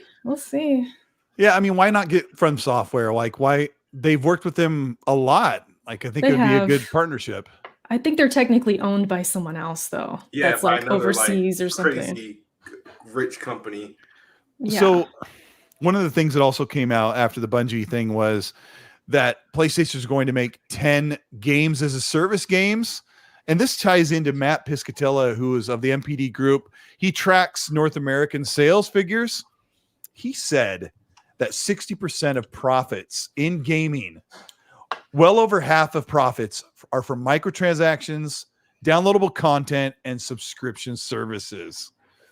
So this also lines up with Platinum Games saying that they're shifting their business model to make more games as a service games. Kid, you got to give us a fiery take, because games as a service is a dirty word in the industry. And now it looks like Platinum, a major PlayStation partner for many years, and PlayStation themselves are going all in on the live service model. Okay. So right now we're seeing the example of,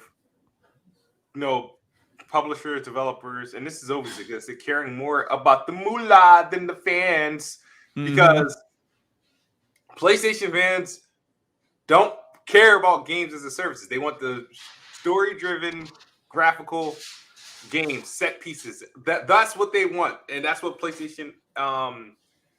That's where they specialize in. So it's funny now that, Xbox was getting, made fun of for games like State of Decay and Sea of Thieves and Halo being games as a service. And now for Sony telling us in 4 years, they're going to make 10 of them. That's pretty fast.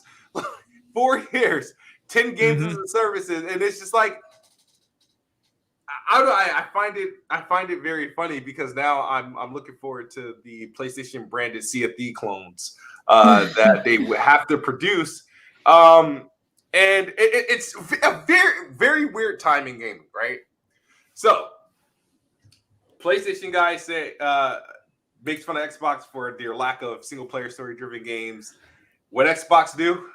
They buy up a bunch of studios and they get a ton of them in development. Hellblade 2, Outer Worlds 2, Avowed Starfield, all this other stuff, right? So we already know they got multiplayer games, Gears, Halo. That's all they got. That's not going to stop. They got multiplayer. Now they're addressing that point. PlayStation, man, I mean, I don't know if they were asking for multiplayer but somebody was, because now they need to address that point, and it's just like a role reversal. Xbox guys are getting what they so quote unquote has been missing, and technically PlayStation's getting what they've been missing. It's just that though, if we look at everything from a fanboy spectrum, right? The spectrum. Somebody's doing something wrong, and if I'm in the fanboy mind of thinking, PlayStation is doing something wrong because they're supposed to be making more single player games. They're just supposed to come out with them more often. You know what I mean? Because this PlayStation had a drought, and I couldn't comment on the PlayStation's drought. But when Xbox has a drought, like people couldn't wait till after Halo release, because after Halo release, they can say, Xbox ain't got no games for another year. So I'm like, wow. But I'm honestly like, I've been like, I don't know what you call it when you're just so used to doing something and you just deal with I'm used to not playing accustomed thinking. I'm accustomed to not playing multiplayer games on PlayStation. I really don't really care. And I'm not, and believe it or not, as much as I rock with Xbox and a big fan of their games, I'm not the biggest fans of games as a service games either. Like I like my Halos, I like my Gears, and Forza is cool and whatnot. I'll experiment with a few games here and there, but I'm not into like all the games that are popular now, like the Apex, the Fortnites, and right. They're just super popular, and they also make a ton of money. A lot of money. Yeah, it is weird. Another thing, Erica, that games as a service, like people don't like to think about what games as a service could really mean, but it could be games that will frequently get DLC, like expanded maps or expanded. Yeah, like Assassin's Creed Valhalla, customization and all that stuff. Yeah, I was talking to Zocker87 today, and he said that there's some Assassin's Creed Ragnarok. It's like a whole other expansion that doesn't come with the ultimate one. It's a $40 big thing. Comes out next month. I can't wait. It went all out on it, and I'm going to be cringy here for a second. I absolutely love Grounded, and the game's only in preview. I kind of wish the game just came out, because I would love a game where I'll set the stage for you. You're 4 kids that are shrunk down to the size of as tall as an ant would be. Okay. I don't know what that is, like 3 millimeters. You're out in the backyard, and the backyard has like a certain area. And then a few months later, they open up a corner of the yard and they add stuff to it that was previously just grass. Now it's terraformed and has all this thing with new bugs, new gear, everything. And then a few months later, they add something else. If this was a game where the universe or the game world was constantly expanding, that's a really cool games as a service concept. Another thing that is really great that Xbox is doing is Sea of Thieves might have made Xbox a ton of money, even though people look at it as a joke from launch, right? I don't know who knows the numbers, but Kid, do you think something like Sea of Thieves has made them a lot of money? Sea of Thieves had multiple ways of making money, and I'm not in the Sea of Thieves. I know they have monetization in the game and whatnot, and I've been following it. But we know the game. A couple highlights from Sea of Thieves, right? We know they've surpassed over 20 million players, right? We know the game when it released on Xboxes before it came to Steam, it debuted I think at number 2 on the NPD, only losing to Far Cry 5. Crazy. Yeah. And that was a day and date in Game Pass game. We know that it sold 5 million plus on Steam. So the game, and it has a healthy player base. They have seasons. Maybe Halo can learn a little bit something from CV, because they told us their roadmap for the entire year or so that's coming, and people like it and they keep adding it. And it's like I want to go into Sea of Thieves. I really do want to play it, but because it's the type of game you should be able to jump into it and not be lost, because I don't think you're behind when you're going into a game like that. You know what I mean? Right. But I do think Sea of Thieves made a whole ton of money. And I think State of Decay has made a whole ton of money because they still support that game. Like, people, you'll be surprised. And I know, Colt, you play State of Decay a lot. Yeah. Or I know there was a time that game looks nothing like it did when it first launched. The game actually looks more closer to the premiere trailer that I loaded it up last month when I did a State of Decay 3 video, and I'm like, wow, this looks really nice. And I think Dealer was telling me they've kind of passed over it with things. I gotta say, because you have to keep it real, right? Like, and people respect you, Kidsmoove, for that. I think Xbox just needs, like, Sea of Thieves should have came out in 2019. It would have been way better received. I think that State of Decay should have came out in 2019 as well. Wait a year, because the year after with the Juggernaut Edition and all the fixes and everything, game's way better. And I'll say this, Erica, can you protect me on this one? Halo Infinite needed another 6 months at least. Oh, I think it would have been so much better with Forge, campaign co-op, and they could have left the multiplayer come out in the holiday and say that campaign's being delayed. We want to do it right. But I don't know, like some of the things in multiplayer that are hindering it. I think you give any of these studios, PlayStation or Xbox, an extra year, and it will pay off in dividends. And we have talked like crazy. Shout out to over 800 people who are still here on the XNC podcast. I'm here with Haircuts for the Win, the Backlog podcast. Yes, you guys are amazing. And I'm here with Kidsmoove of Planet Xbox. Kidsmoove is also a veteran of guesting on podcasts and getting his voice out there. I am so glad you guys have been so amazing. It's been a super long show. Thank you so much for chat.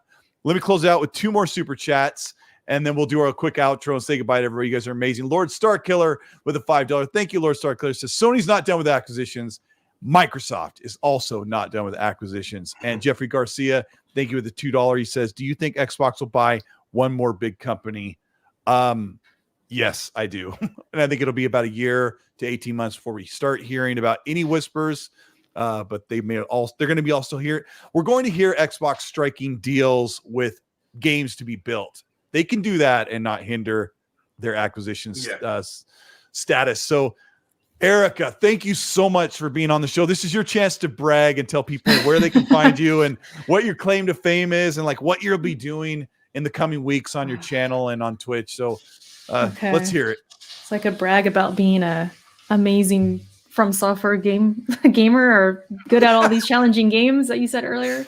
That's not true. Whatever you want to do. Yeah, do it. No. If you guys are into those games though, you're into, you're anticipating Elden Ring. I have videos about that. I'm not one of those that kind of sit on the ivory tower and look down and like, oh, you guys just need to get good. I like to make videos to where I kind of, I guess, reassure those who are kind of skeptical or scared of these games. I try and present it in a way of like, look, there's these things that are going to help you and it's not going to be that bad. And you could beat this boss if you do it like this. That's why I do like how-to videos, and I just talk about the games themselves and like how to make them more manageable and easier, because you could do that. So if you're into stuff like that, I do videos on Elden Ring and From Software games, Souls-like games. I do a lot of stuff on that. And then I stream on Twitch. If you want to catch me playing games live, it's twitch.tv/Ericuts for the Win. Ericuts for the Win is like the name you could find me anywhere.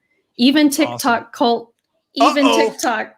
Can we expect a nice, like, crazy rant with your glasses, like, fly off your head? I don't know about all that. I don't know about my head shaking everywhere. But, I put clips on there. I don't do the whole crazy, like, cringy TikTok. I just do, like, clips from my streams and stuff like that.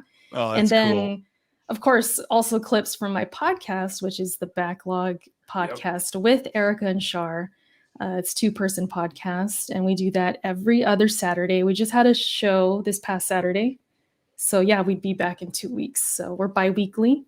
And other than that, I mean, just Ericuts for the Win everywhere. Twitter. Awesome. I've got your Twitter handle in the description. Yeah. If you go down there and click it, it'll take you to her profile where she has set up all of the places to go see what she does when, hey, you got to give a shout out to people who can turn on the lights, get a camera going, and brave the storm of a crazy audience.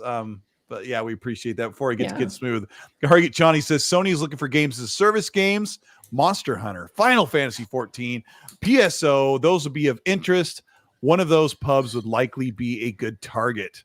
And one more from Shaz Too Sick for You with the £5 super chat says, I meant Sony was greedy in the sense that they tried to further capitalize on Xbox One's failure by hoarding third-party games. Microsoft then went all in and checkmate. I remember those days well, right, kid, where PlayStation was like keeping every game they could off of the Xbox that was like just floundering. But now it's Kidsmoove's turn. Tell us where you're going to be, what shows you're going to be on, and what you're doing on your channel. Flex those muscles.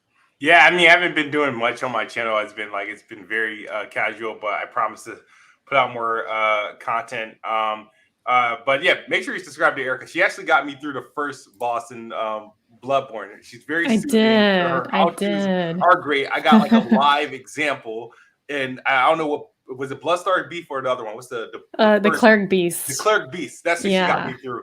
And calm my nerves, and I was able to do it. So yeah, I definitely did. That's a fun fact for everyone. These challenges, like the Bloodborne challenge, I was like a sponsor. So I was one of the sponsors that like got it together, and I made it happen. Yeah. But follow me on Twitter at Kidsmoove, YouTube, same thing. You could find me. You'll probably find more videos about me than actually of me. So, but man, Colt, thanks again for having me on the show. I love being on here. I think it's a good vibe. This 2 hours went by like nothing. In most podcasts I'm in, I find myself falling asleep after, sometimes you eat in podcasts. You know what I mean? I've been on a podcast with Kidsmoove, and he happened to take a bite of something when they asked him a question. Oh, they gave him such a hard time. I'm like, lay off the man. We're in here 19 hours doing the show. We need to eat something. Yeah, and I'm looking forward to the XNC shirt. So the next time I'm on here, I can wear the XNC shirt. So. Okay, I'm gonna DM both of you if you don't mind.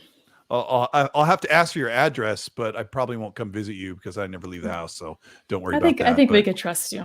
Yeah, we'll get that rolling. You guys have been amazing. Thank you so much, chat, for hanging out with us and everybody who's been supporting the show. We're gonna get out of here and eat dinner and just relax. And thank you so much. It's the XNC Podcast. It'll be up on demand on Spotify, Google, Apple Podcasts, and Pocket Podcasts. And it'll be on demand on YouTube as well. I'll try and get in timestamps. Please be patient. You guys are amazing. Of course, please be nice. Have a good night. Here comes the outro. Let's see if I can get something right tonight. We'll see. And we're out of here. See ya. Bye. Oh, I missed one. Solo Sama.